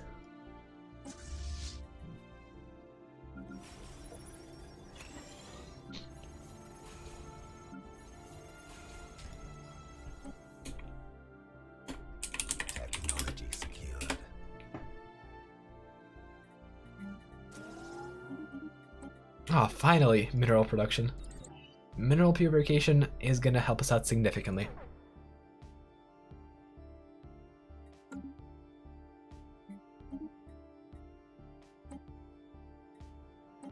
Ooh, racket pops. Nice.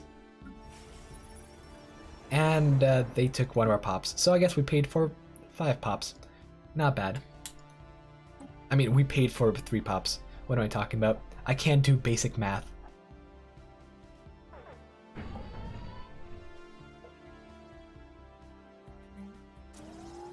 Alright. Ooh. So Iberia 2 can get extra generator districts. I'll take that. Technology secured. Overall, these guys are pretty good. In fact, once we get some more resources up and running, we are going to want to go ahead and gamble a little bit.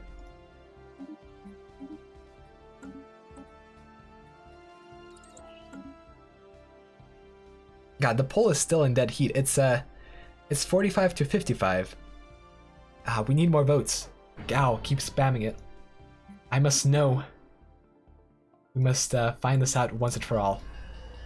Oh. Speaking of finding out, looks like it really doesn't matter what your relative strength is, because even though our marketplace rating was weak, we got the market. We got it. Ladies and gentlemen, we got him. That is quite interesting. And now that we got it, we can actually sell alloys at a premium. Very nice.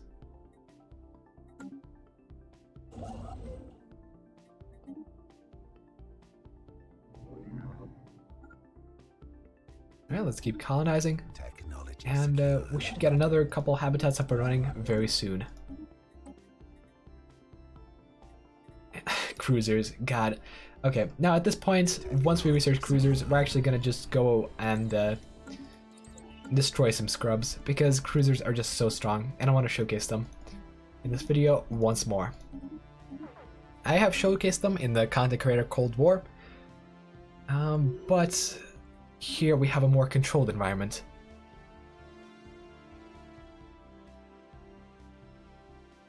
Construction complete. Captain Wuffen, see for yourself. It's year 48. We have 8 planets. Many of them are habitats, and we're producing quite a bit.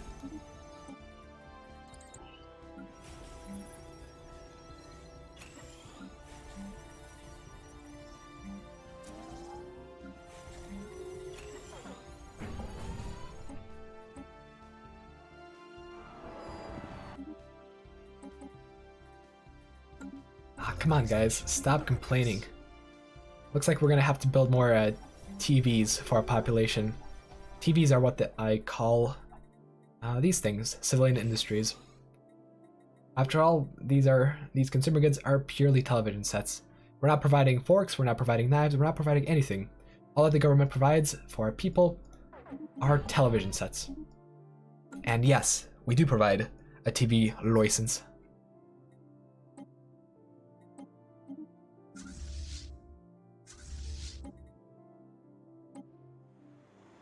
Alright, looks like there's an abandoned thingy somewhere. Where is it?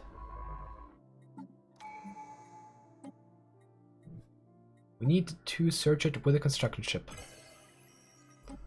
Let's do that. Alright.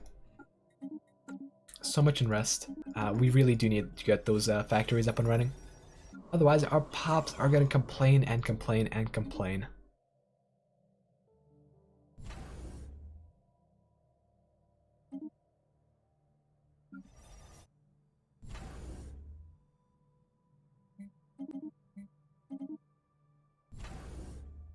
Ooh, we could get these guys to colonize everything, but Rockies are still going to be more efficient.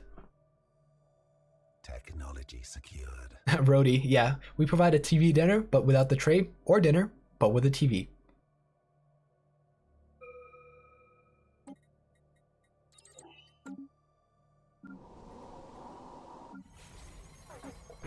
God. We really got to take care of this. Because I keep buying this every month, and it's not looking well. It's not looking well at all. Let's see. We could boost production in some regards. Let's boost monthly production of minerals. That is going to boost our overall production and overall economy So much that we're going to be able to sell minerals on the market. War declared. Which, thinking back, is probably not a good idea, considering how everyone is probably doing the same exact thing. Technology secured. Oh, there's actually more planets here. Cool. Size 25 ocean. Not bad. Unfortunately, this science ship seems to be occupied with his patrol, which is not suspicious in any way whatsoever. So we're going to send the other science ship.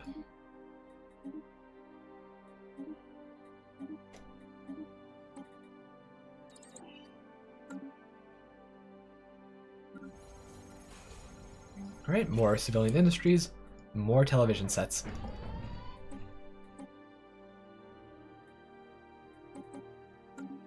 Ah, come on. So many problems.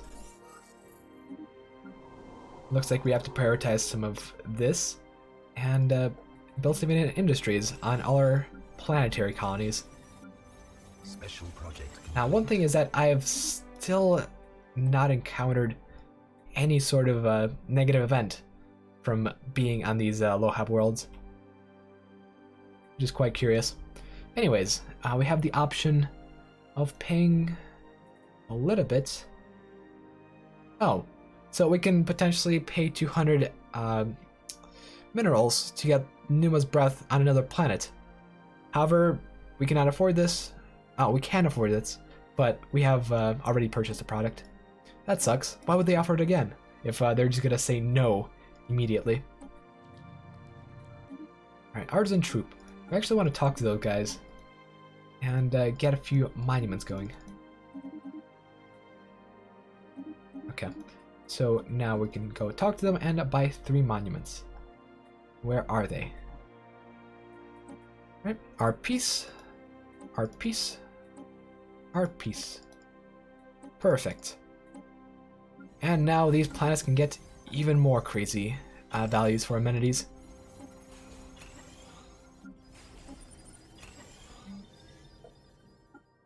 Special project complete. Ooh, we researched autocannons. That is nice. Autocannons are very powerful. Anomaly found. Technology Oh secured. god, so much unemployment. We gotta resettle. Let's resettle to the other mining world. Technology secured. Alright. So, okay, before we go ahead, we have an event here. Teachings of Explorers. The Coffee Americans crew is reporting that they have found something spectacular on Kulper 5A.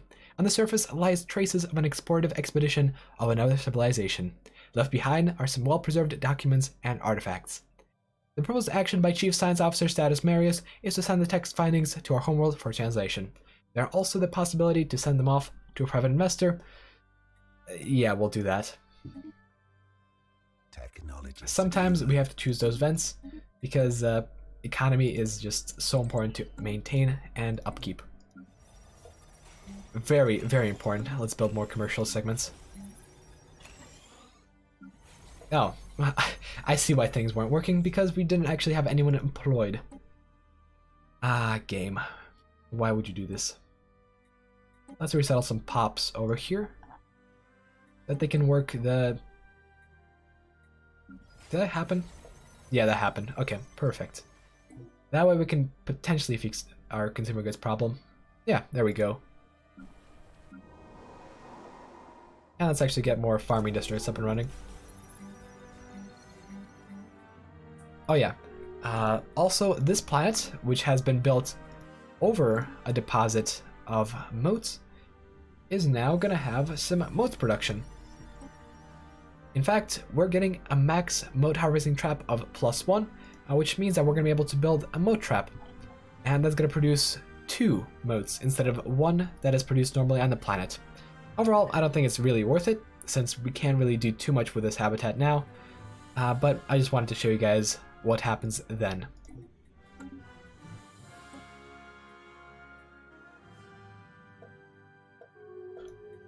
And let's also reform government at this point, and get something going.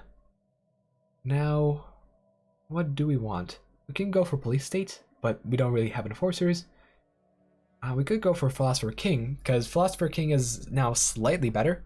It's still absolute horseshit, so I'm not gonna go for it. Mining Guilds could be good. Distinguished Admiralty and Diplomatic Corps also can be very, very good. But I think I'll just go for Mining Guilds and see our economy explode. Oh, there we go. 251 mineral production. Now we can spam alloys all over the place.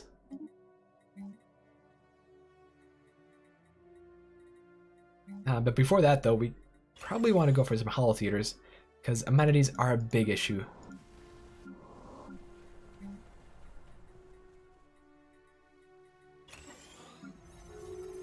Honestly, I don't even know what to do with this planet. I guess this could be a warrior planet. Also, we got to keep colonizing. The biggest mistake you guys can make is to build habitats and never colonize them. And that is exactly what we're doing right now. Once we reach 10 planets total with this habitat colonization, we're actually going to stop for now and instead focus on building a grand fleet of carrier cruisers.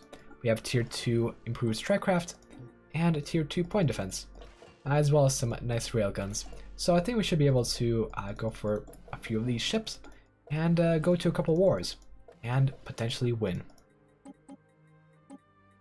Let's make sure the combat computer is that of carrier, and let's rename the ship from Liber to Liberia. How about that? The best African country, and probably the only one that I actually know. Actually, I know 3 countries in Africa. I'm proud of that. So now we have Liberia class cruisers, and we can spam the hell out of them. Yeah, we can build 12 ships, and that's gonna be plenty.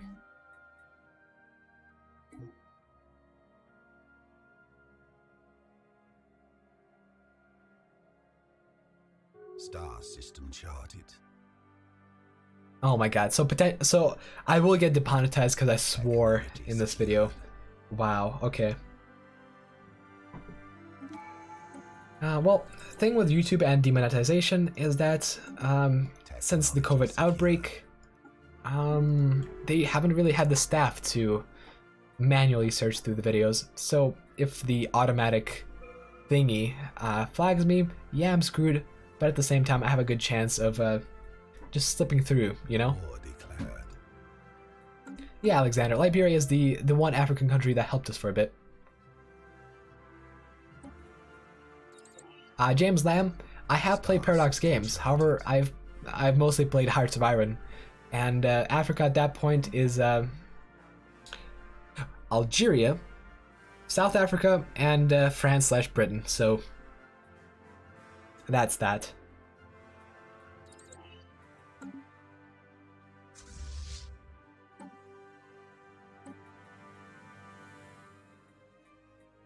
Okay, now we have an option here. We can go for engineered evolution, or we can go for the perfect synth bots. Let's go for engineered evolution. Why not? We're probably not going to be able to get the psionic ascension, considering how we're fanatic materialist. However, we can easily modify our species and make them the perfect void dwellers. So here we're going to go ahead and remove that, and I don't even know what to put on these guys. Star system charted. We have 2 trade points, but 1 trade pick. This is hard. Very hard. I guess we can go ingenious and apply the template. Technology secured.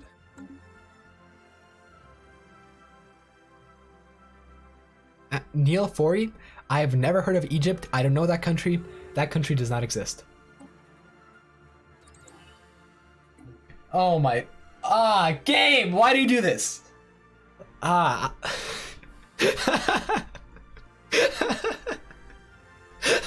So as I say that we're not gonna get Psionic Theory, because we are fanatic materialist, we get Psionic Theory.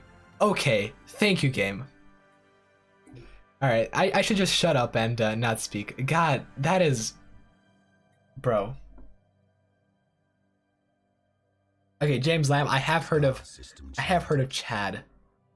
I have heard of Chad. So I guess it's 4 African countries now. I'm expanding my knowledge. God, this is such a blow.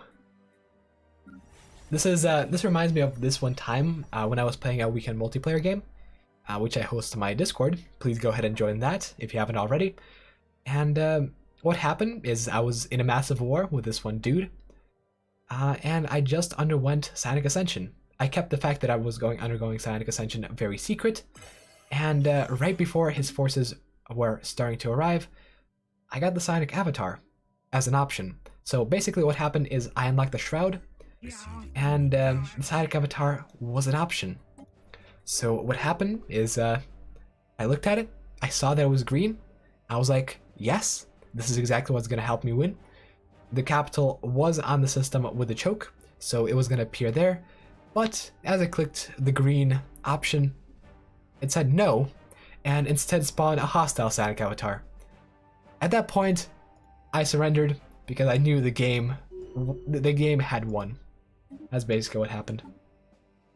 That's when you know the game doesn't want you to win, when it just completely ignores the green option in a critical time. It just, it was a little sad. Ooh, tricksters. We want tricksters on our fleets because tricksters plus cruisers plus hit and run is insanity.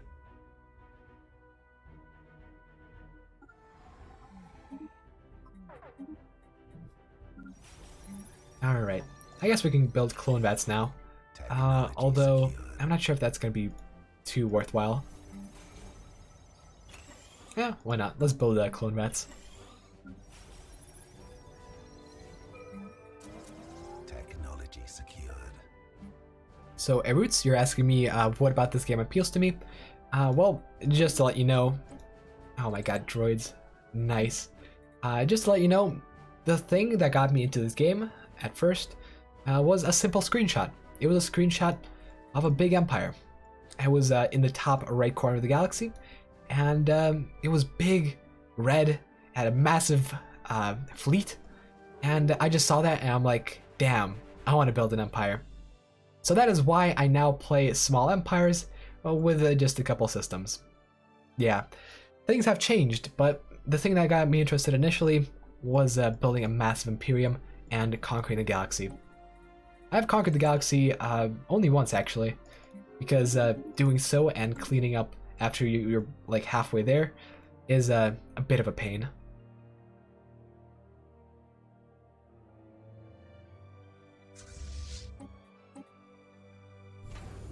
Alright, we're also almost done with our Liberia class cruisers, and soon we'll be able to strike anyone.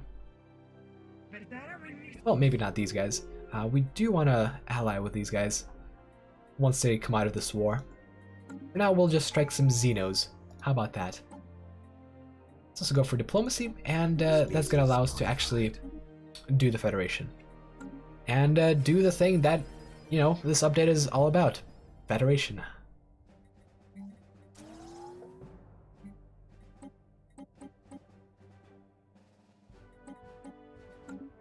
Are you serious? This planet is already almost full? That is impressive. And also I just noticed this is still reprogging and doing so quite hard. Okay then. I guess they really want the curator. And I suppose they do want these planets. They are quite nice. Sad Ventures, yeah, you can consider playing the game if you have a spare €100.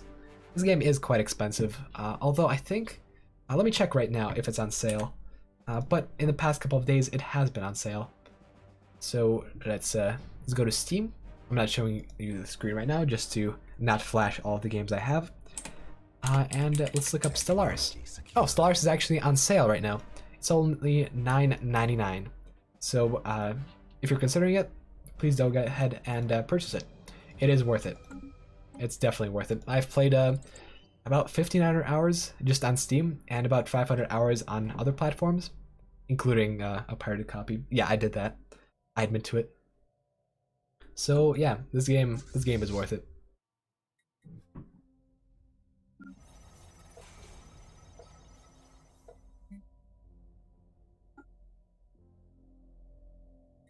Alright, and let's continue resettling. As you can see here, the gameplay of habitats consists primarily of resettling your population. Also looks like we are going to be in a severe entry credit deficit because we're building a massive fleet. So let's make sure our facilities are up to par, and let's carry on. Oh, Preaky T. Let's see if we can bully them. Oh yes, we can. They're only equivalent in fleet power, and they have a citadel as their home station. So if we were to war deck them, we could potentially bait out their fleet and then attack their station. The thing with the carrier cruisers is that they will actually stay far, far away from the station, and most of its medium weapons will not be able to do anything. In fact, I'm thinking of just declaring war right now. Let's go for it. Let's deploy the fleet and take out the Preaky T. Technology secured.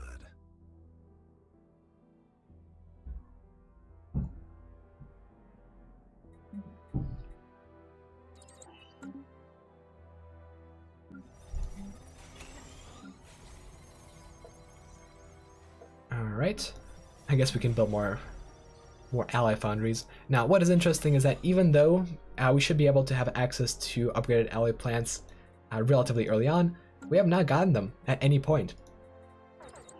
Like, at no point was there an option in the tech tree to get upgraded alloy plants, even though we did start with a population that can produce the volatile motes, which should trigger the flag for the thing to actually spawn.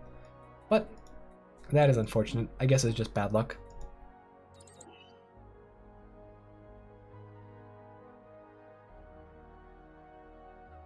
Alright, let's see. Ooh, they have a sizable fleet.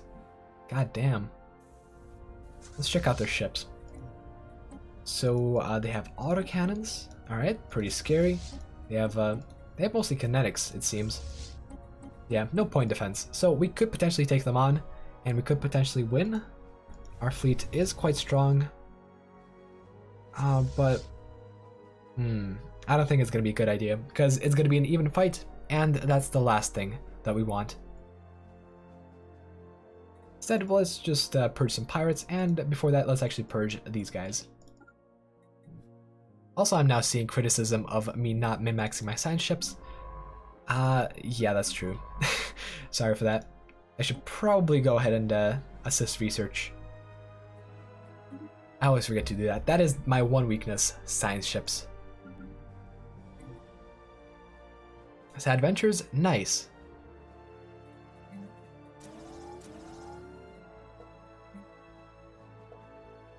By the way, I'm not getting anything from shilling this game, except for maybe more people that play the game and more people that could potentially watch my videos. It does benefit me to get more people to play this game, to some degree. Alright. Looks like problems are still at hand. And this guy wants to offer me a humanistic shrine. That sounds pretty interesting. Let's go for it. Deal? And humanistic shrines are pretty good. First though, we want to build some mote harvesting traps on this planet, and I guess we can establish a shrine over here and here. Overall, these guys are pretty good. We have also just taken out the pirates, so the trade can now flow. And let's see here. You want to take out these Xenos? I guess we can. Let's go for it.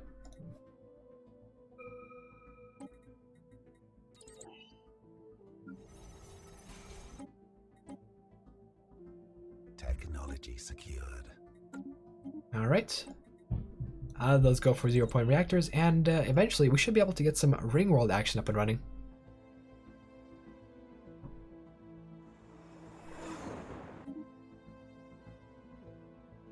Where did I get those shrines? That trade deal with the with the Caravaneers, that's where I got them from. Speaking of the Caravaneers, let's sell off some of our resources, and let's trade with them. Let's buy some caravan coins, and let's gamble a little bit. Open a reliquary. Let's go. Yeah, as always, gambling is not a good idea. Alright, let's get the Federation tradition, and hopefully these guys will get out of war relatively soon. It does seem that they're a little bit over their head and are attacking all three of these guys at once, but I respect them for it.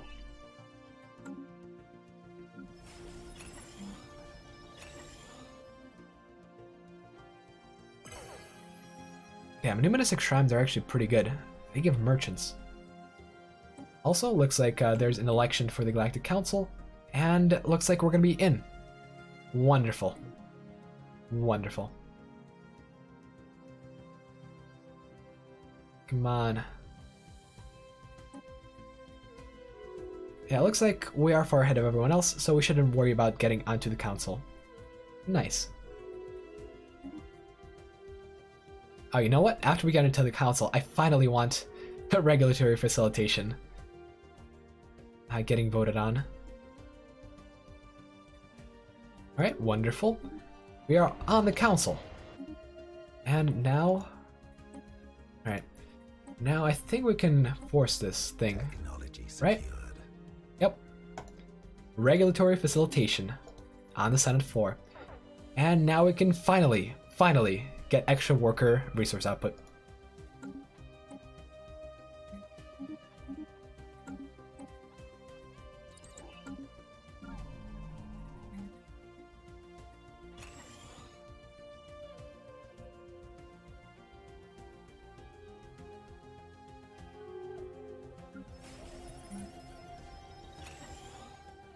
Alright, there was peace.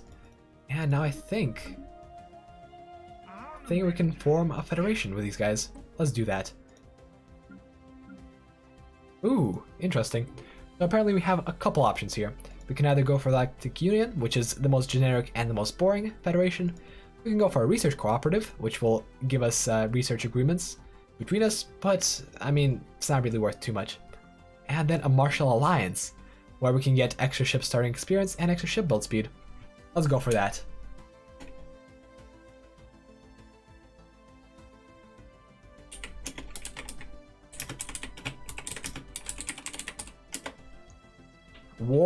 War never changes. Federation has been formed. Alright, let's see what the special policies of the Martial Alliance are. Alright, so Martial Alliance, ship starting experience, ship build speed. That is pretty good. Next up we have extra Federation contribution, which is of course pretty normal. Interior Alliance, which gives us extra ship speed, and reduced claim influence cost for the president. And since we are the president, that's going to be pretty nice. Once we want to vote on a longer term, of course, since we are president and we want to stay in power. Otherwise, once we level up, we get extra admiral level cap, extra ship fire rate, and extra envoys. That's pretty nice. After that, we can get extra naval cap, extra damage to endgame crisis, which I think happens in both level 4 and level 5, and extra unity. Monthly unity equal to 10% of the size of the Federation fleet. Now, I have to ask if it's the size in terms of fleet power or the size in terms of naval cap. If it's in terms of fleet power, that would be quite ridiculous. So I think it's in terms of naval cap. Relatively speaking, it's worthless, because at the point where we're getting to a level 4, 40 unity is not gonna matter too much. Otherwise, oh, we can get a diplomatic weight plus 10% from this. Not bad.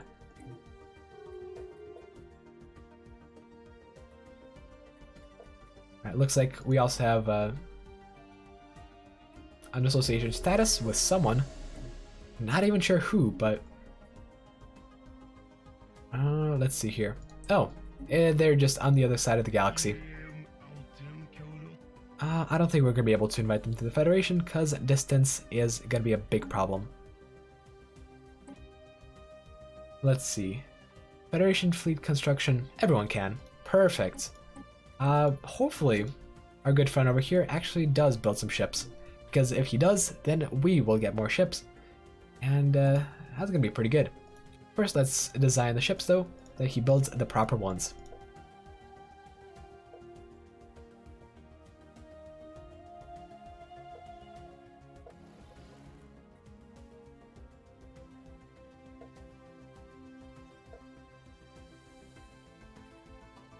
Alright, perfect.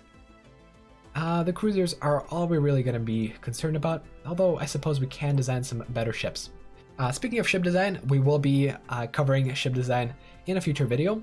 I'll be uploading a video on how to design ships and how to best use fleets in the next couple of weeks. First though, I do have to pump out the Stellaris in a Nutshell video series, so it may take some time. So for these guys, we'll just have some autocannons. Why not? Autocannons are quite powerful. Let's also make sure their combat stance is picket. Picket gives them extra tracking, which is very good against smaller ships. As for these guys, we're going to give them some space torpedoes. And, do you want torpedoes or do we want missiles? Missiles are pretty good, although torpedoes... I think torpedoes will be straight up better though, so let's go for that. Torpedoes offer us the chance to destroy some of the enemy fleet before anything else happens, so overall torpedoes are quite good. Let's go for that, and wonderful. Hopefully this guy starts building ships.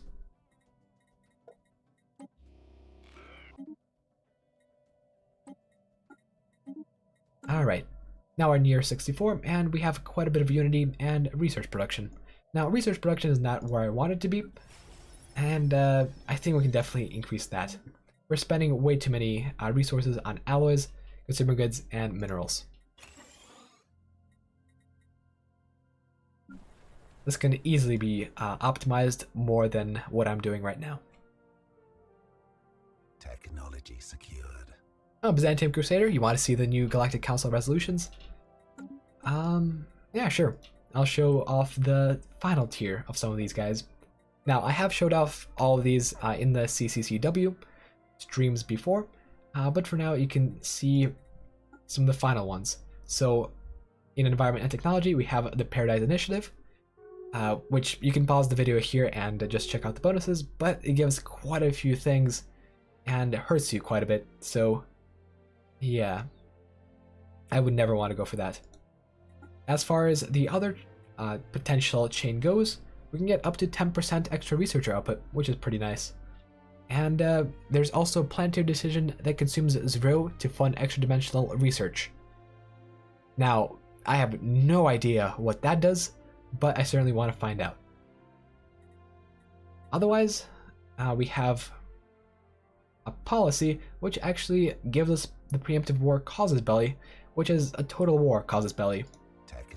On the other hand, we have rules of war, which actually forbids unrestricted wars.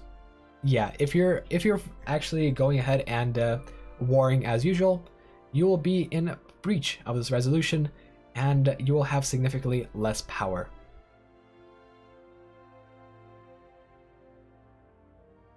Otherwise, the only other thing is these two things: the Galactic Commerce thingy, which can give you significantly more trade value and trade protection, which honestly doesn't matter too much, and can give you extra ruler happiness, which is not that bad.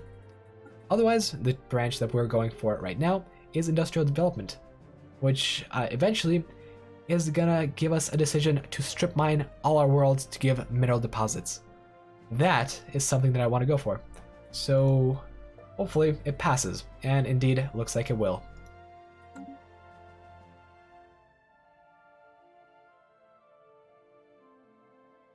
Alright, let's see. We also have plenty of alloys. I don't know why we're not building more. Let's go for that. Actually, we have to sell some of our alloys because energy is a problem. We have a big fleet. And actually, yeah, this guy isn't building the Federation fleet, so we can do that instead. it will eventually go to us, so we can build Federation cruisers and use them without upkeep. Federation ship designer. As we can see here, the ships are quite good, so we can build them without any concern whatsoever.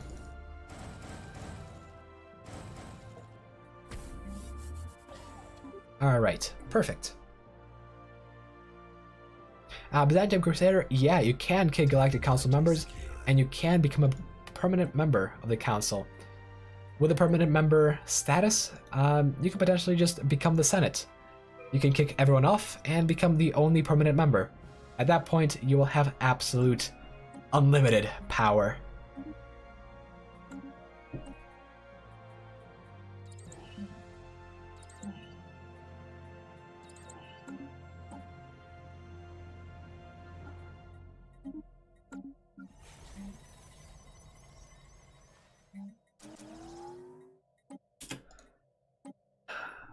God, resettlement is such a pain. I really wish we had that edict available from the start.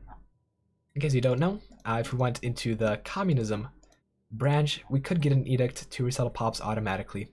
However, it's not worth it to go all the way. Because at that point, we would have to switch over from decent conditions for population to some strange stuff, such as social welfare, utopian abundance. Like, that stuff, I don't get that stuff. It's weird. As an American, I don't believe in social welfare.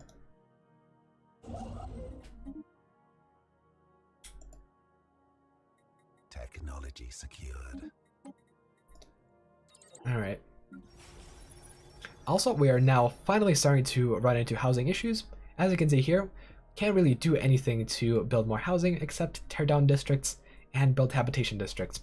However, that is very, very inefficient. So with the exception of the first habitation district, you shouldn't be building any more.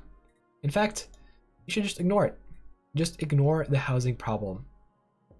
That is actually the way you solve it. By ignoring the housing problem, you will potentially get up to -20 stability, but that's about it. You can't go more, you can't get a penalty of more than -20 stability, so yeah, just ignore it. At some point, you will reach 57 stability on your planet, and even then, it's worth it to do so.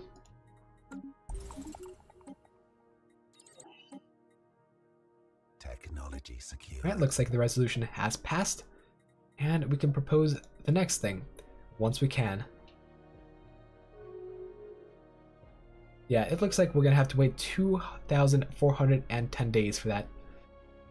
Eventually, we will want to be able to strip mine all our planets, and I really want to check out if we can strip mine habitats. Now, normally you would not be able to, but it's a paradox game, so anything is possible.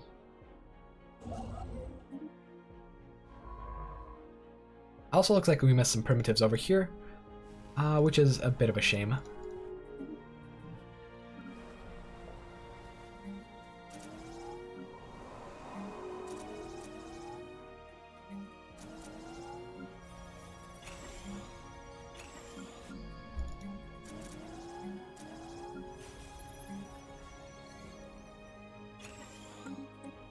Construction complete.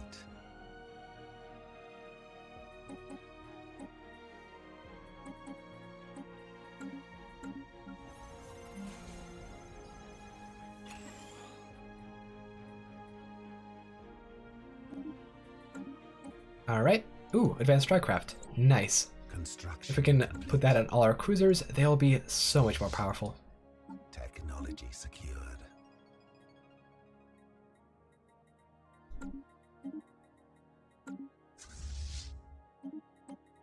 Also at this point, with a bunch of fleet power, I think we can actually go for some tricky shenanigans. So let's go to No Retreat Doctrine. And that is going to boost our fleet power significantly. In addition, we can go and set our diplomatic stance to Supremacist, which is going to significantly boost our diplomatic power. In fact, we are now at 2.5k diplomatic weight, which is much more than our closest rivals. Let's support sanctions, because we're not going to plan on breaching law anytime soon. And let's assign an extra envoy, or a little bit extra diplomatic weight. People are screaming at me to claim my trade value. Yeah, I can do that. I'll build a trade station over here. Technology secured.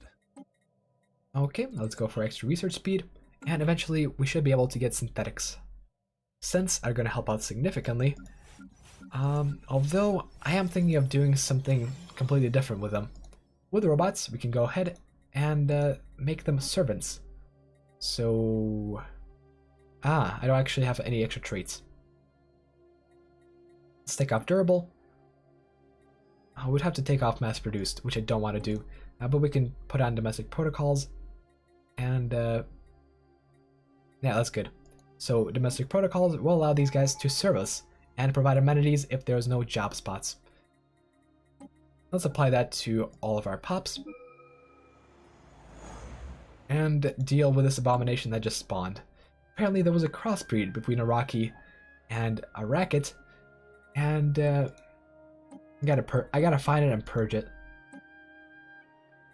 I wish you can find events which you dismissed, but so far I don't see it. Alright, looks like those Xeno heretics will get to live another day. Construction complete. Local wolf claim the relic world? What relic world? There is no relic world. There's an Arctic world. What relic world? This thing. Yeah. I'll claim it. I was so confused for a second there. Yeah, we should be able to claim it without any issues. War declared. And yeah, let's go for some extra admin offices. We are clearly suffering with admin cap.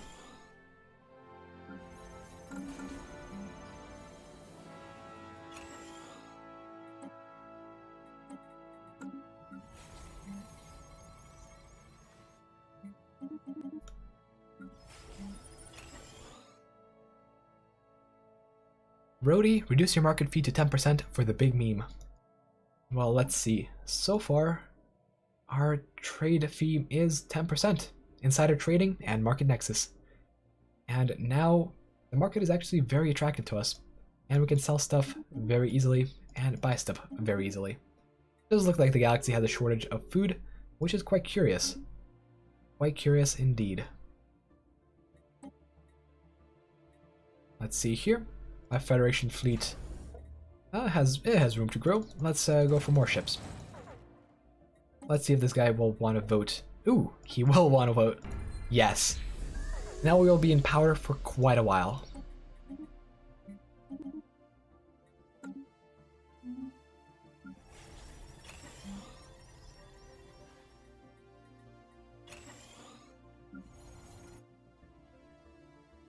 White male, I would go for a chosen one. However, what happened earlier on in the stream is I went ahead, selected the genetic ascension because we had no way of getting psionic theory due to the fact that we're a fanatic materialist, and the next tech that pops up is psionic theory, so yeah, the game just hates me sometimes.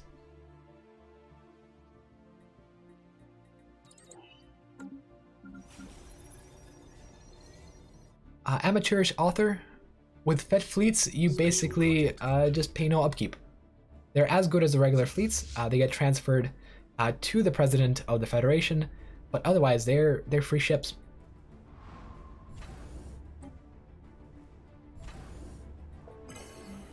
Alright, looks like some resolution has passed. Let's see if we can force another one. In 600 days, we will want to force this one, and eventually, let's see. Ooh, actually, this one is interesting. So, before we get to the final Project Cornucopia, we can get this thing, which gives us extra forge, industry, and refinery bonuses. I really want to check that out. We're also going to want to go ahead and upgrade our ships eventually, because we have tier 3 strike craft, and those are way better than tier 2.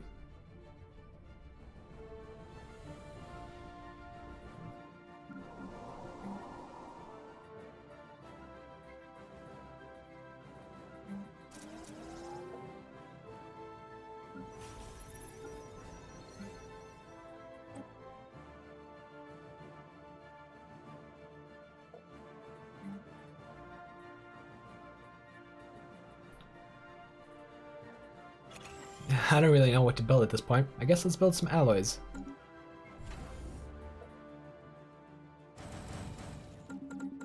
First though, we gotta go ahead to this ship designer and upgrade all of my ships. Let's save that. And in the Federation fleet, we should also save this. Perfect. 1 second. Federation ship designer. Save. Save. Ah, we don't have enough power. Ah, that makes sense. Alright, let's go for that. Boom. And now we have plenty of influence. Let's spend it on... Let's spend it on a capacity overload. That's going to be immediately useful to us. You know what? We could take on the Preaky T very easily. Let's go for that after we upgrade this fleet. And this fleet as well. Let's also claim the system and start researching this dig site. That's going to be pretty interesting, and I'll be taking you guys through this. We could potentially unlock a very big planet over here, which would be quite nice.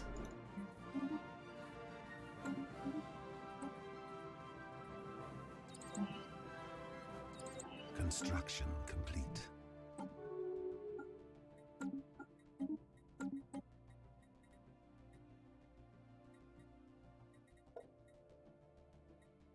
Alright, soon enough we'll be able to level up this faction and get some level 2 perks going.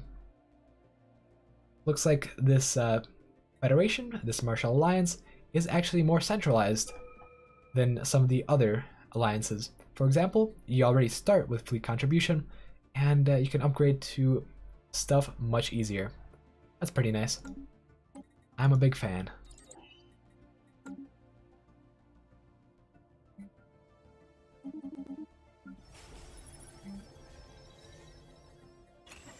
War declared.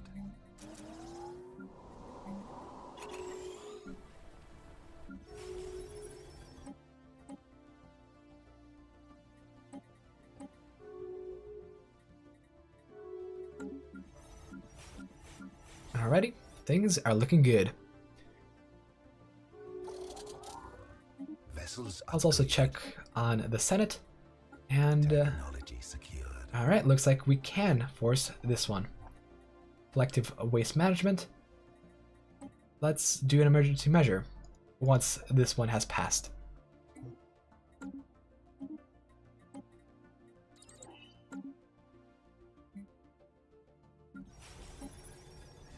We also have way too many consumer goods, so let's just distribute luxury goods everywhere.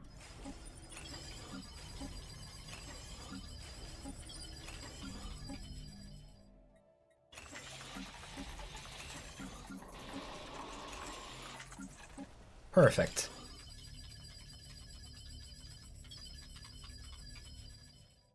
Amateurish author, pop growth speed penalty on planets with its origin unconsequential. Maybe?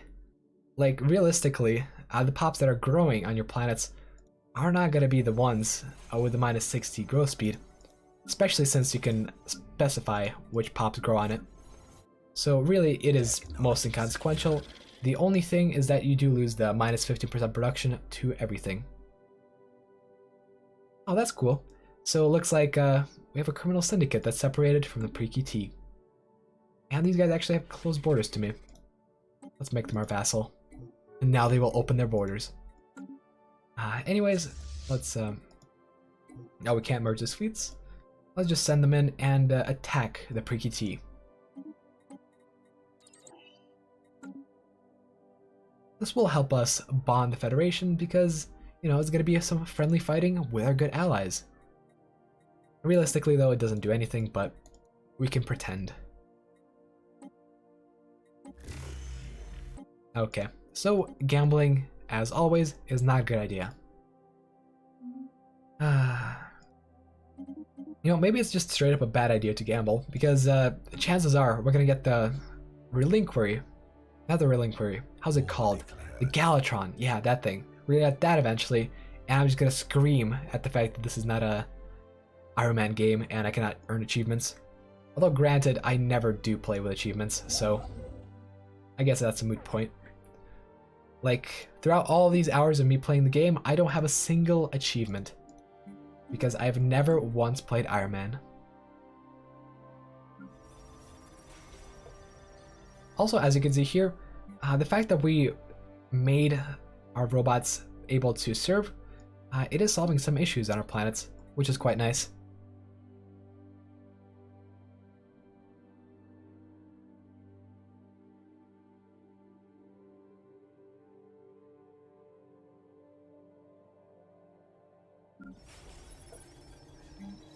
Also, by the way, I saw Poot say that Stefan got Kawono-chan at the store. What's kind of scary is that my family, my mother and one of my brothers, they got some disease. I don't know if it's Corona. I'm hoping it's not Corona. I'm not going to interact with them directly for the next weeks, just in case it is Corona. But it is kind of spooky that it may actually be affecting me directly. But on a lighter topic, even if that happens, I will still make videos every day, so don't worry about that.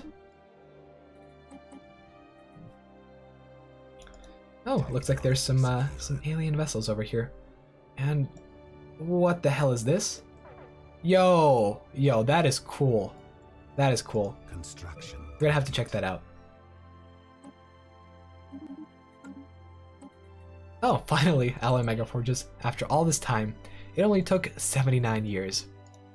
Anyways, looks like it is time to attack. So let's declare rivalry and insult them before war. Yeah, we always want to insult the enemy. Anyways, now we have enough resources to begin. Let's end threat. We have declared And war to safeguard our interests.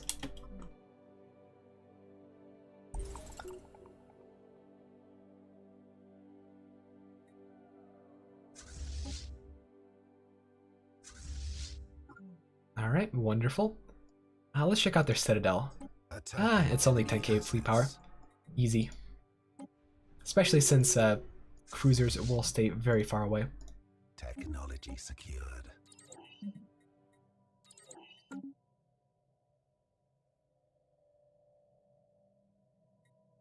The cutest purifiers in the galaxy. Kill them all.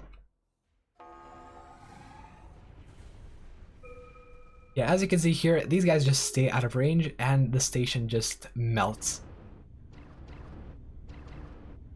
It's kind of pretty, isn't it?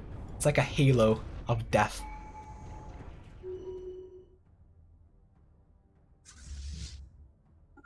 Technology secured. At this point, any one of my fleets can deal with any one of their fleets, so this is not going to be a problem whatsoever.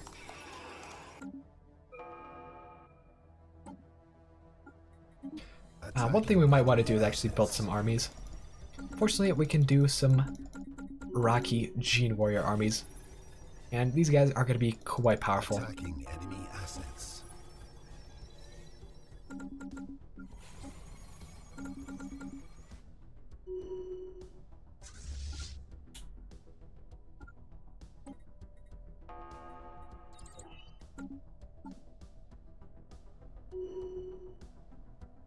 Damn, food really is a problem with this empire.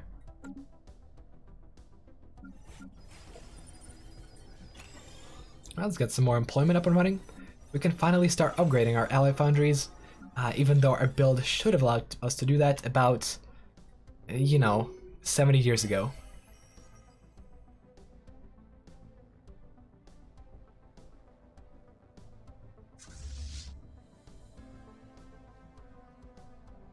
Oh, that's curious. So apparently we're taking territory for these guys, our vassals. Honestly, I don't mind that because we'll be able to integrate them anyway. Also, looks like we've unlocked a new Federation level. Hold on, before we do that, Industrial Development, Collective Waste Management. Where is that? Emergency measure. Let's vote on that. And let's oppose. I mean, let's support. Just like the rest of the galaxy.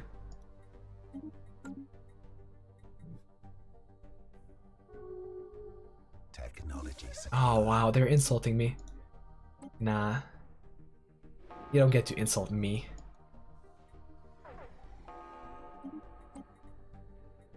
Alright. Things are looking good. Oh, they have an armada.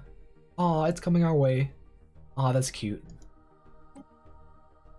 Let's catch them on their way out. Or maybe they just disappear. Who knows?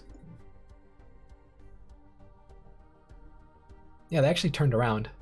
That's curious.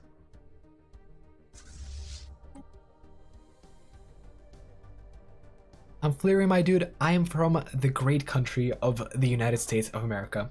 The greatest country in the world.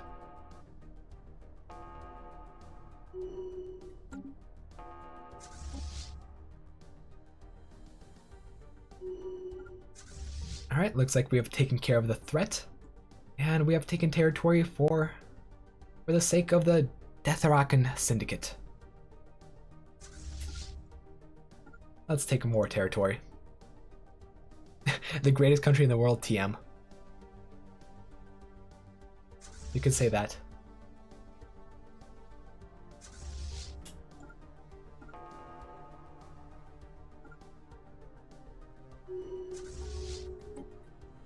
Alright, let's now go ahead and invade. With our perfect gene armies, we will be unstoppable. Or possibly stoppable if these pirates actually stop us. Let's prevent that.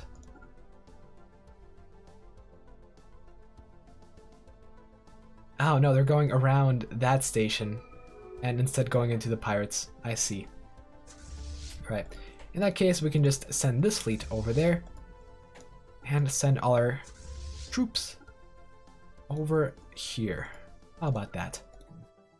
We're also, as usual, running out of food. That's no big deal. We can just buy more. In fact, okay, look at that. Technological warfare is #1 in terms of diplomatic power. Nice. Soon, we might be able to vote some more other council members out.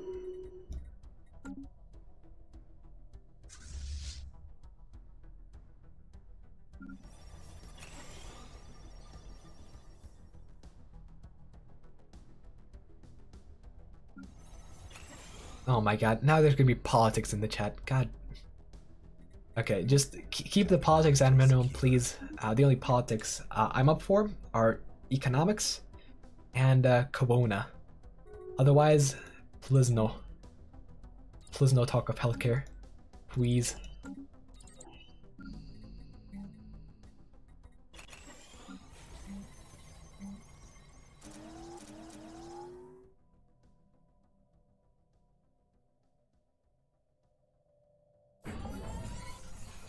Alright, looks like we have a gained colony. And now we have these cuties on our side. Nice.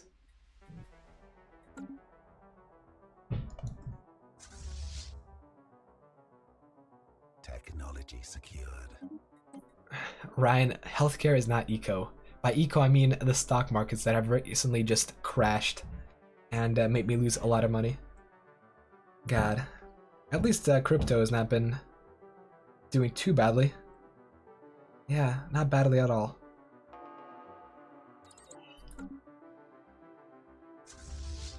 I mean, granted, Bitcoin has collapsed significantly. It went down like, what, 40%? But fortunately, I was able to pull out before it went down and get back in. So, I'm actually making money right now off crypto. Never thought I'd be making money during a recession. I mean, at this point, we can pretty much call it a recession. That's what it is. That's what it's gonna be.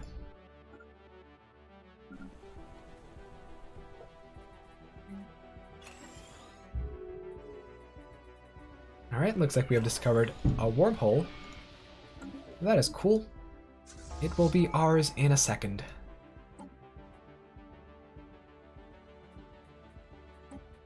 Technology secured. Alright. Let's just clean up at this point. The pre-key T will disappear very soon.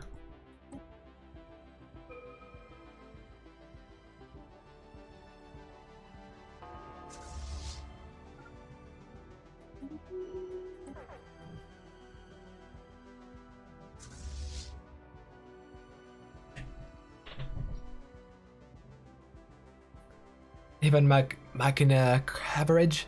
Yeah, just wait and cash in after all this is over. Or potentially in the middle of it. Because something will happen. Like, at some point, we're gonna hit the bottom of this whole thing. And at that point, it's gonna be a good idea to just buy up all this stuff. However, I have no idea when that point is gonna happen. I believe in the 2008 recession, it happened months into the recession. And we're only like... Yeah, we're only like... I don't even know how long we're in. A couple months? Not even a couple months, just a couple weeks. Also, the burb... Yeah, the burb confirms. We've been there for a couple weeks. She's also reminding me to start researching this thing, which we will do immediately.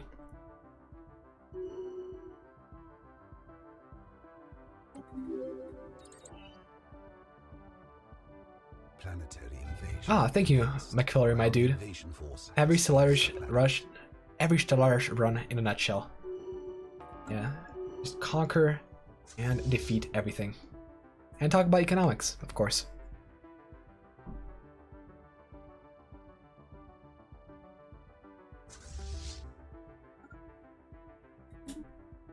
Technology secure. Yeah, Rugby, we are 2 weeks into the recession and 2 months into Corona. That's pretty accurate.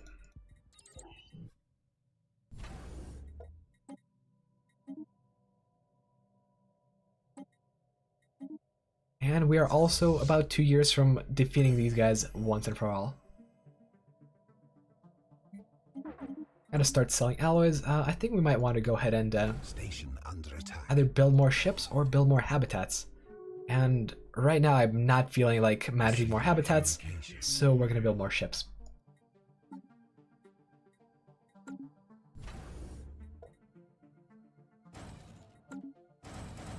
Let's go for that. Otherwise, let's automate some issues.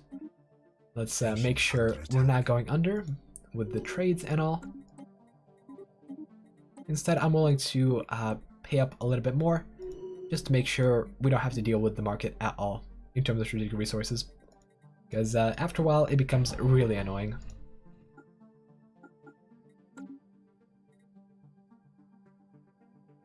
Wait, what the hell is this? Wait, where'd they get this fleet? Okay, I gotta get on this. Technology secure. How do they just have an 8K fleet? No way it's the Armada of the Voidborn. No way.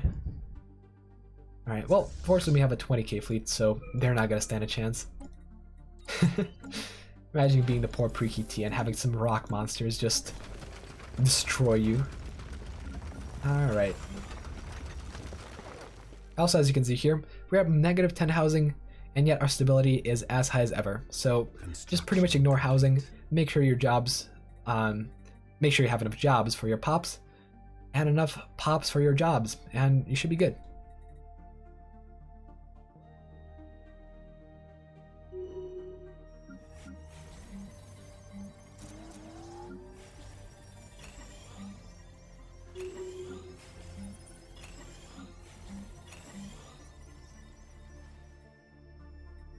Technology secured.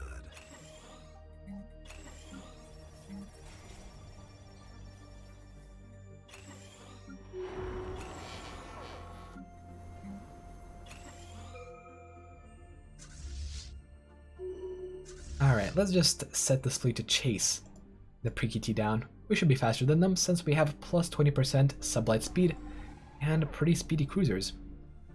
No, maybe that's not going to be necessary because our allies are going to do all the work. Technology secured. Byzantium Crusader, where's the resolution to kick members? 1 second. It is going to be in Galactic Reforms. We're going to be able to either give a permanent seat to someone or change the council size. As far as you can see, you can't directly kick someone, although you can indirectly kick them by changing the council size to a smaller number and having them leave. After you change the council size to 2, you can of course just abolish it, or you can even go immediately. No, you cannot. So I think you have to go through, change Galactic Council size to 2, and then you're going to get the option to change it to 1. Abolishing the council will actually just remove it, and you certainly don't want that if you want to become the Senate. Also, yeah, please explain, what is Ron? Is it Ron like the redhead from Harry Potter? That's the only Ron I know. Ron Wesley, or Weasley.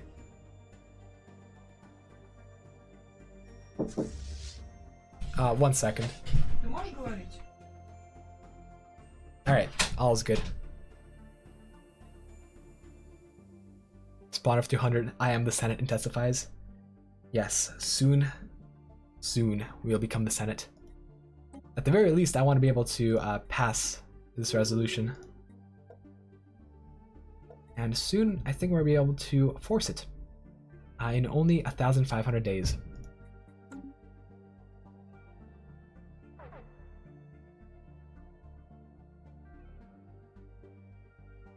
Oh damn, nice. We have Emperor Palpatine in the chat, saying that he is the Senate.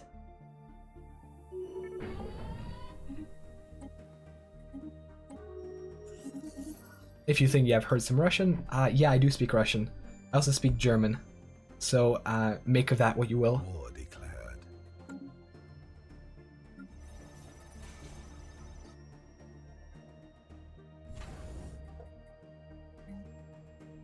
Now, about 50 years ago, we have established a trade hub over here, but I've not actually built anything. So now we can finally do it. And research jump drive. God, this game is just giving me everything. Including planets that I don't particularly want. Alright,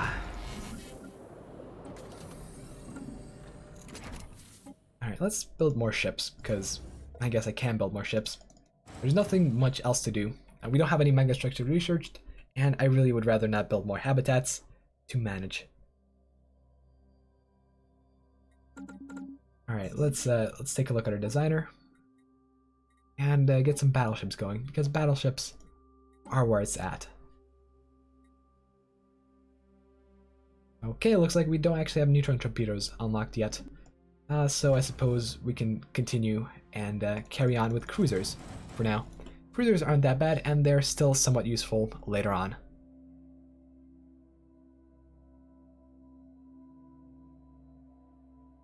I missed this.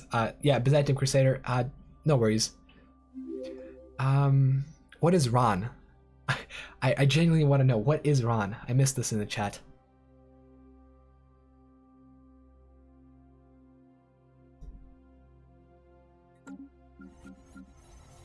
Is this some Harry Potter currency or something? I have no clue.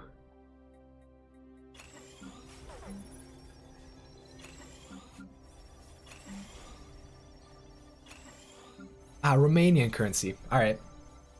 Thank you. Construction complete. Alright. Now let's continue on upgrading our administrators. Technology secured. Of course, sometimes the game doesn't update anything, and instead you have to update it manually. So sometimes you will see me upgrade buildings even though there are already plenty of jobs available. That's just That's just me being used to stuff. Because before, things used to update every day, and now they only update when you click on the population. So if you just upgrade a building, it will not update the pops, which is probably a bug that should be fixed.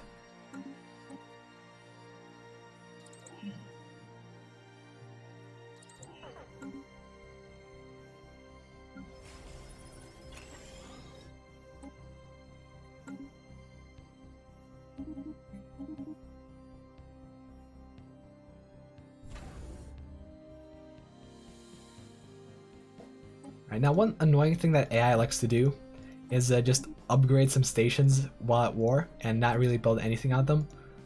Yeah, you really gotta downgrade all your star bases after every war.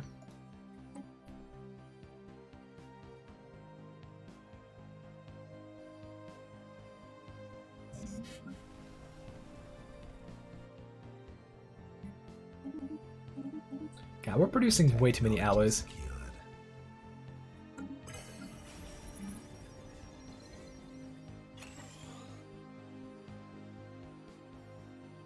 I'm Fillery, my dude. Void Dweller versus Ringworld for playing Tall. Also, will you be doing a guide for Tall in 2.5 like I've done for 2.2? Hashtag throw money at streamer for prio answer. I mean, you're right about that. But I think the best thing to go Tall is Ringworld, because Ringworld is just so powerful. Although this is also a very viable way to go Tall, because you can easily just stay in a single system, or just a couple of systems. Of course, expanding does help, but this start is the only one where you can really just start and stay in a single system. Now, okay. These guys want war on the coalition of Stellaris Bank. Yeah, I'll allow it. War declared. Oh shit. So many enemies. So many enemies. I suppose we're gonna have to clean up. Fortunately though, this is not a total war, so it's not gonna be too bad.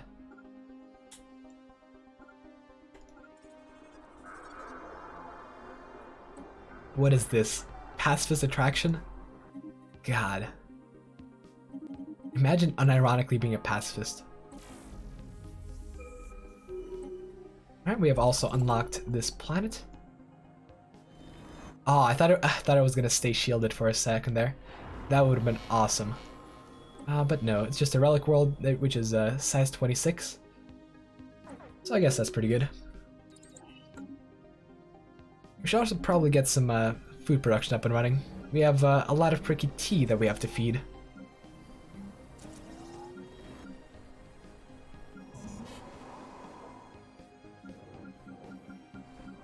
Yeah. I mean, I suppose I could make a monthly deal, but at that point we're going to be draining energy like crazy.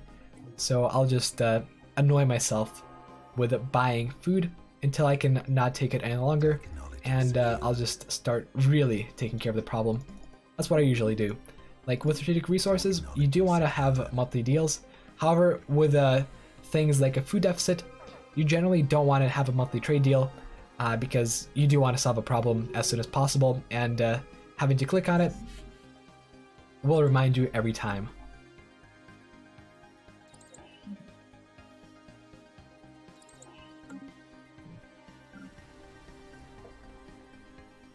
Looks like soon we're going to be able to actually match our Empire Sprawl. At this point, we do want to be matching it because the penalties are applied in absolutes. So it doesn't matter if you're 50 above 100 admin cap or you're 50 above 1,000 admin cap. The penalty is going to be the same, and obviously later on you are going to want to keep Sprawl to a minimum. Because at a later point, you know, 5 pops don't matter as much as at an earlier point. Yeah, by the way, Silas in the chat is completely right. With the admin cap change, there is no reason to go tall, except for just doing it for the lulz, which is what I do. Technology secured.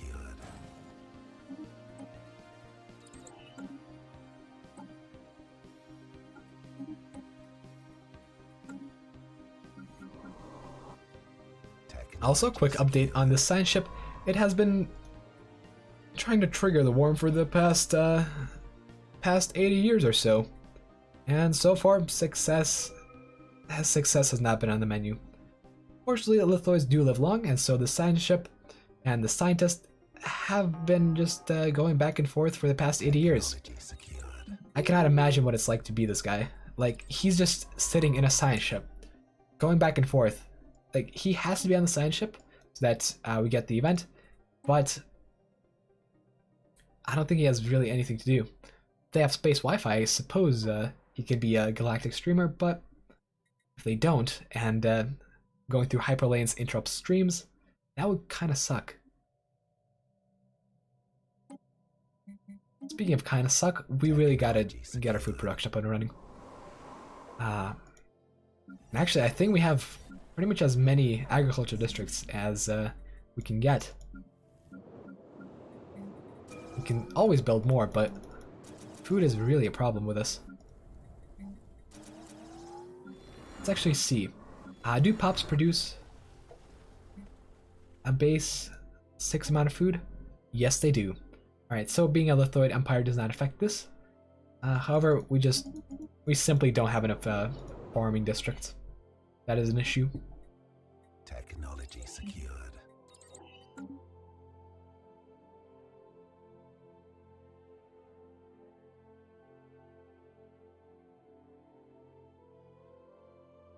Alright, looks like our fleet is making some advances. Let's poke it so that it goes even further.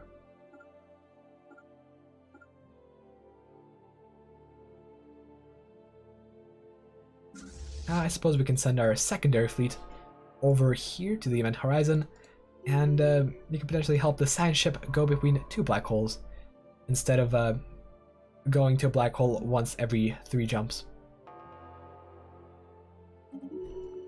We also really got to take care of our alloy surplus. Like, I can build more ships, but at this point we don't have any more Federation cap, so that kind of sucks. Suppose we can centralize. Let's go for a bit of that, and let's go for a bit of... Oh, really? They don't support having higher fleet levies. Really? Secured. Well, hopefully once cohesion reaches up, they will support it. Secured.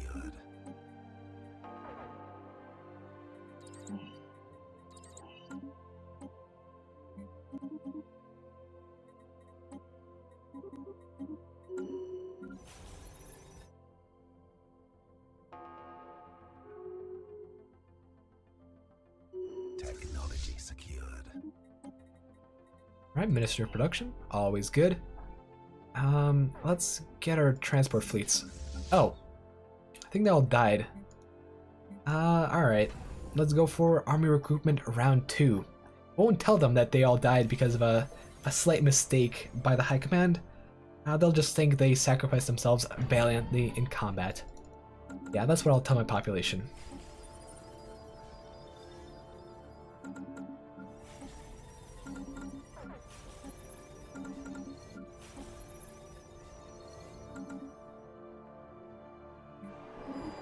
Okay, authoritarian attraction. I'll actually take that.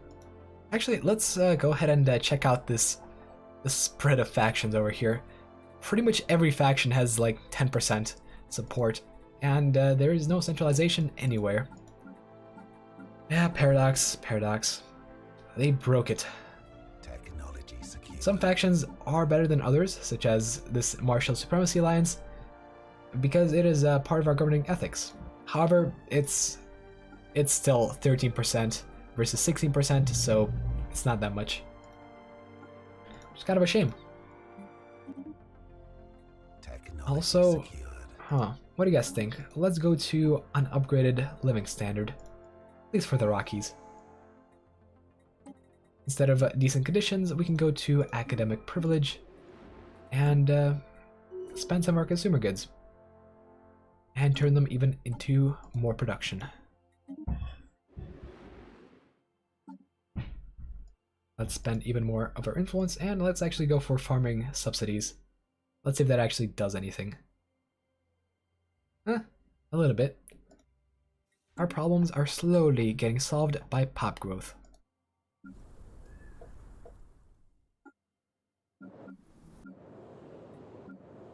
actually things are not looking too bad.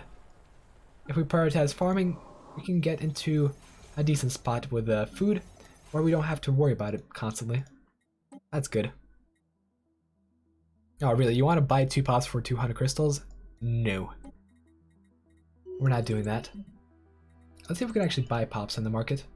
Oh! Ooh, ooh, ooh, ooh, ooh, ooh. We can. Interesting.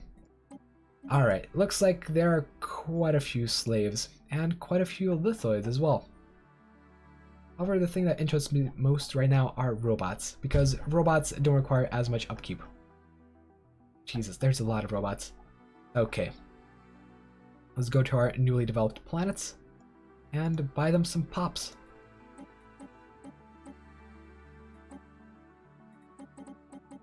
Yeah. It's like, son, what do you want for Christmas? Oh, I want many thousands of robots as slaves. Yeah, that's exactly what's happening on these planets. I'm just buying them gifts. The gift of slavery.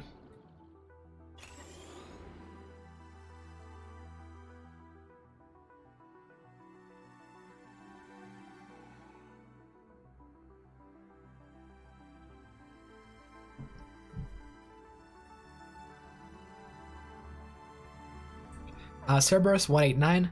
Yeah, we'll be saving this VOD on the channel because it seems like the FBI haven't shut it down yet, and I doubt they're going to shut it down now. I mean, we're already 3 hours into the stream, so Technology secured. we are in a good spot. Also, buying those pops really did help our economy, and now we don't have any food issues whatsoever. The only issue we have is too many alloys. Now, normally you cannot have too many alloys, but in our situation, we do. And actually, part of that situation is us not upgrading everything. Let's do that.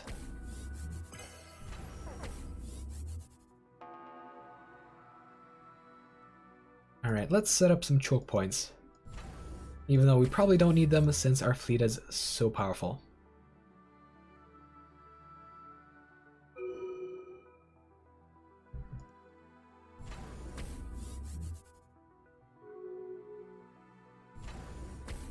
Technology secured. Yeah, let's go for a bit of that, and things are going to be looking up. Now let's see if we can go ahead and build a better tomorrow. Let's do that.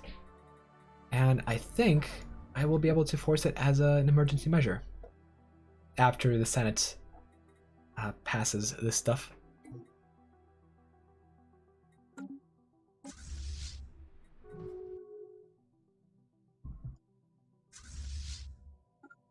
Oh, looks like I forgot to actually get the void cloud technology. Whoopsies.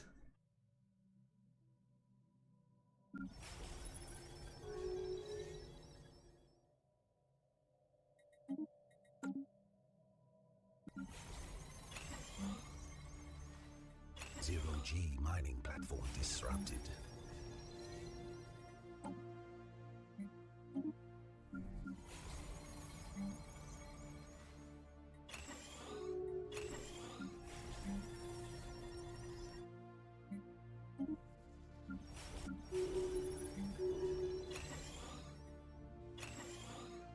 Technology secured.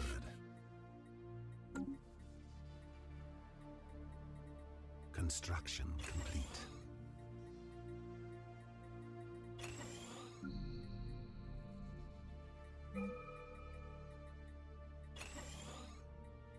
Construction complete. Alright, by the way, if you guys have any questions, please go ahead and ask them in the chat, and I'll be answering them. Don't worry about that. Also, look at this planet. We have plenty of duelists, and now we have plenty of amenities. In addition to all the amenities, we also have quite a few bits of naval capacity, and in fact, at this point, we're getting about 46 naval capacity from jobs, which is not that bad.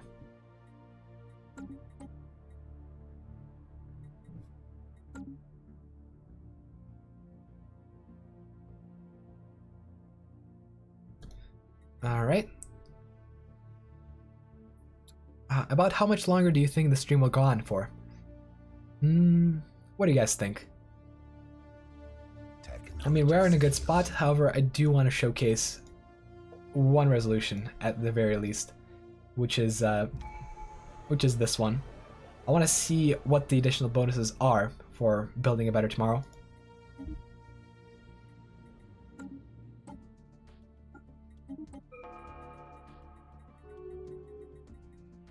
Let's also take Evolutionary Mastery and Biologically Ascend.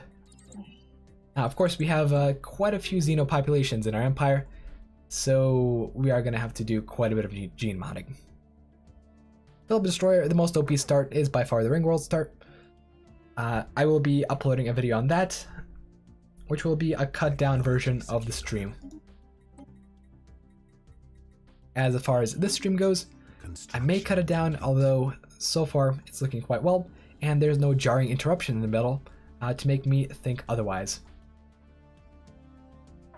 God, these guys are strong. I suppose what I can do right now is... Oh, we lost some ships. Oh, must be due to the no retreat doctrine. Alright, let's actually retreat the ships and try to get as much influence as possible in the Senate. Let's assign a couple envoys. And yeah, looks like we're doing quite well. The only thing we can do better is get more ships and get more fleet power. So let's actually just go for that and build up more cruisers. Oh, there we go. The problem with the alloy capacity has been solved. Now we can go on to medium centralization. And it looks like... No, there's a fleet, and it's a small fleet. Whatever, doesn't matter. Looks like we can't actually change some of these laws while war is going on. So once it's over, we'll see what happens. If you have played with federations, you will probably know that during a war, the president cannot change. So if you're struggling with not being able to become the president of a federation, it's most likely because you are at war.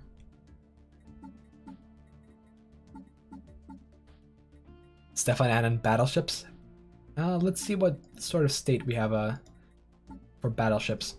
For battleships, you have to actually have the technology to use them, unlike cruisers. For cruisers, all you need is a little bit of strikecraft. For battleships, though, you need to make sure you actually have some good large weapons, such as neutron launchers or X weapons, such as arc emitters.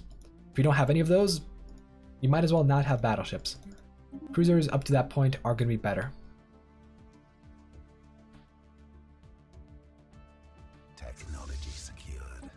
Alright, I don't trust AI, but let's do it just for the kicks. Let's follow our fleet to an AI fleet and see what happens. And what's going to happen is likely a bunch of bombardment. Unless these guys actually go ahead and do something useful. We'll get to see that here. Although I don't have any expectations. Nice. Nice, nice, nice. Epic Gamer 2, do I think that console will ever have federations? Honestly, I have no idea what state console is even in right now. I don't play on console, and I'm not really planning on playing on console anytime soon. I don't even have a console platform to play on, so the last thing you'll ever see from me is console Stellaris. Especially since it's like 5 updates outdated. Local Wolfie, yeah, I could have battleships as carriers. That may actually be a better idea than having cruisers as carriers, because we can just retrofit them later. Huh. Yeah, we can do that.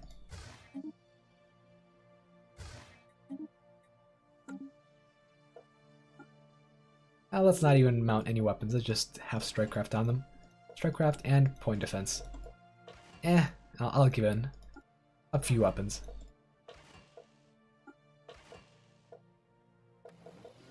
Technology secured.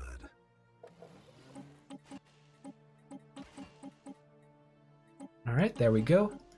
And now we only have to wait until the Federation fleets get destroyed. Then we can update them. For now, it looks like the Federation fleet is not looking to be destroyed because our AI ally is going somewhere. I honestly don't know where. Where are they going? They are moving to the Sastrom system. Let's take a look at that. You can, by the way, look at systems by pressing F.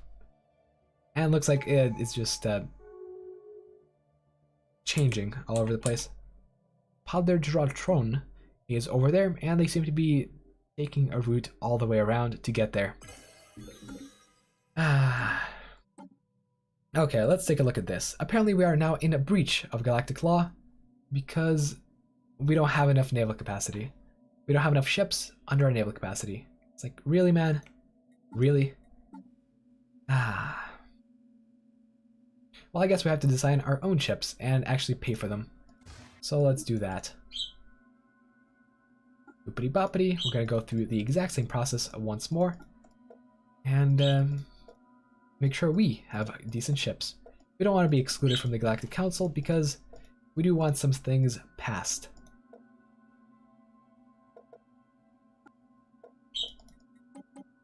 The bird, by the way, is chirping. And she approves of what we do today, which is spamming battleships. Chirpity chirp. We are in breach, but soon enough we will no longer be in breach. By the way, this whole law about having about 50% naval cap in terms of ships, that's kind of stupid, because what happens most of the time is that if you get invaded and your fleet gets taken out, you're suddenly in breach of the law, and you can now be arrested. Kind of stupid, but that's just my opinion. We are the Senate, after all, and even this galactic law breach doesn't really matter too much. One thing I do want to check is the building a better tomorrow thing. Let's do an emergency measure and make sure we can actually vote on it. Looks like there's plenty of empires opposed to it, but plenty of empires that do support it. If need be, I'll call in a couple of favors and get more support for this resolution. All we have to do is this one and then the next one, and then that should be good for today. I like that. Unreal name. Don't want to be arrested? Don't lose. Simple, really. Indeed.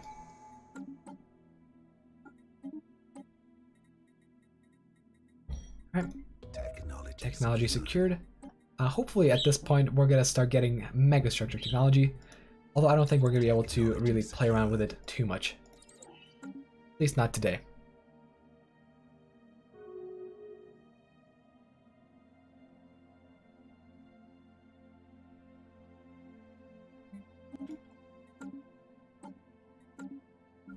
Alright, looks like unemployment is still an issue. We gotta start clearing some blockers. It's no big deal. We just gotta manage our planets well. Unlike what we've been doing for the past little while. You know, maybe for the next stream I'll try out the Sector AI. Although that may or may not be a horrible, horrible idea. Technology secured.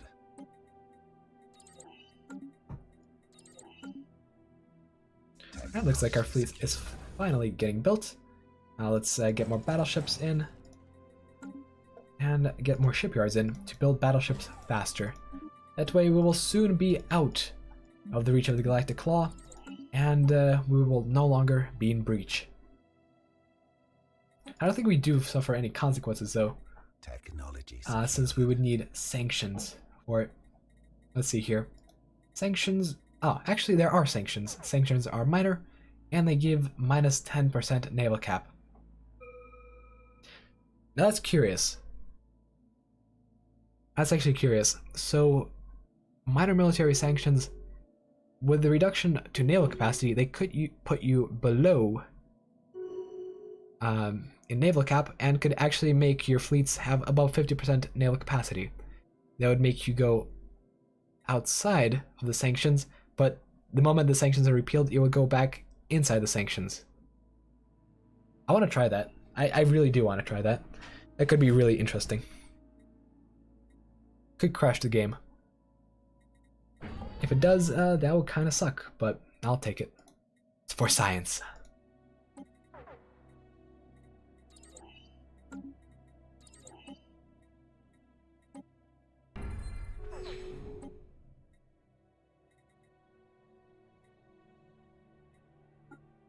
Ooh, Marauders can now be hired. Nice. And we can rush some of our research, which we haven't been doing particularly well.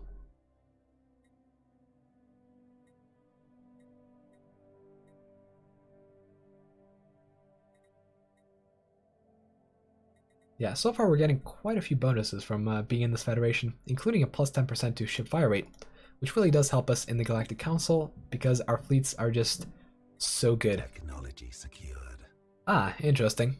So looks like support has been lost for this resolution. Huh. Well, hopefully we get more support in the future, because I really don't want to waste time trying to pass this resolution once more.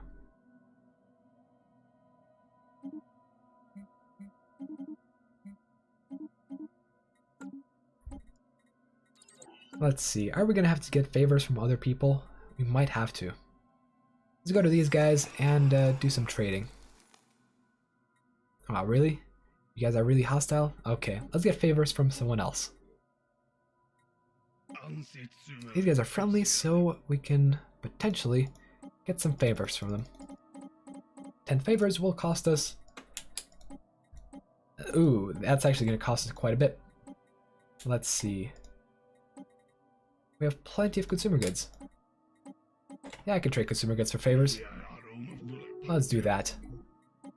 And now we can call in 10 favors, and that's going to be good. Now this resolution will pass.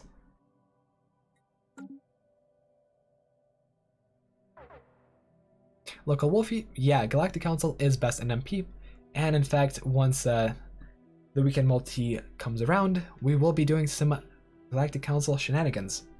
It's gonna be really cool.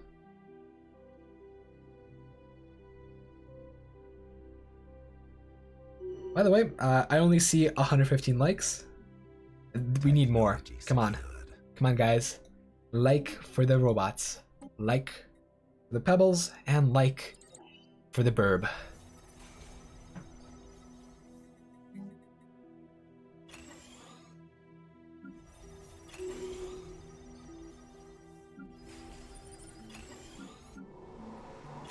Technology secured. Right, so far things are actually looking quite nice. The Nuministic Shrine has actually been massive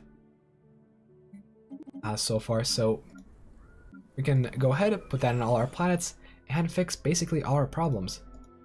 We're also producing quite a bit of trade value, and that may be part of the reason why we have so many consumer goods. Let's actually scale back on that.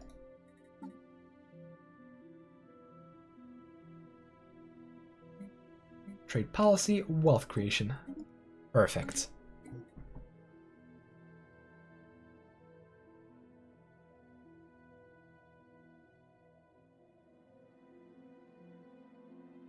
Alright, there we go, that's better. Okay, let's go for Titans, and the thing with Titans that I absolutely have to mention is that they have been changed significantly with one simple update. Titans now can carry the carrier combat computer.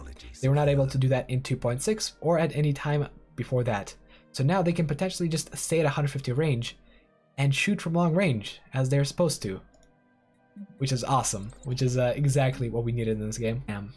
Okay, growth speed. I think a new generation is actually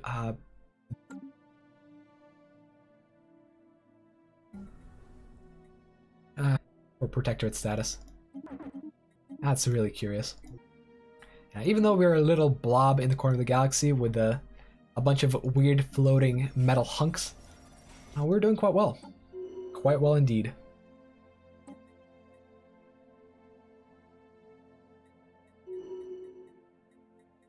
Okay, now one thing I want to test out is this thing.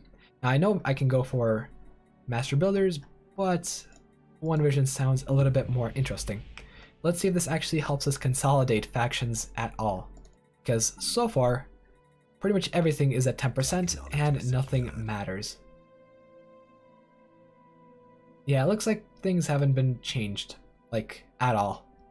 The only thing is the expected support of materialist has grown to 30%, which hopefully actually translates into pops becoming materialists.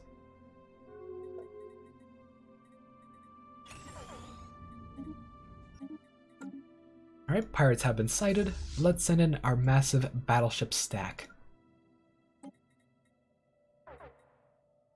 Let's also, I don't even know at this point.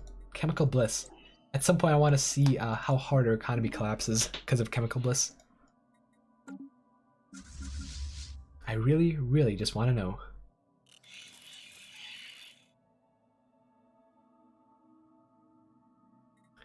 Alright, boys. We have a question. We have a question from the upcoming Machine Rebellion. That's actually... You know what? I think I may want to continue the stream at some point.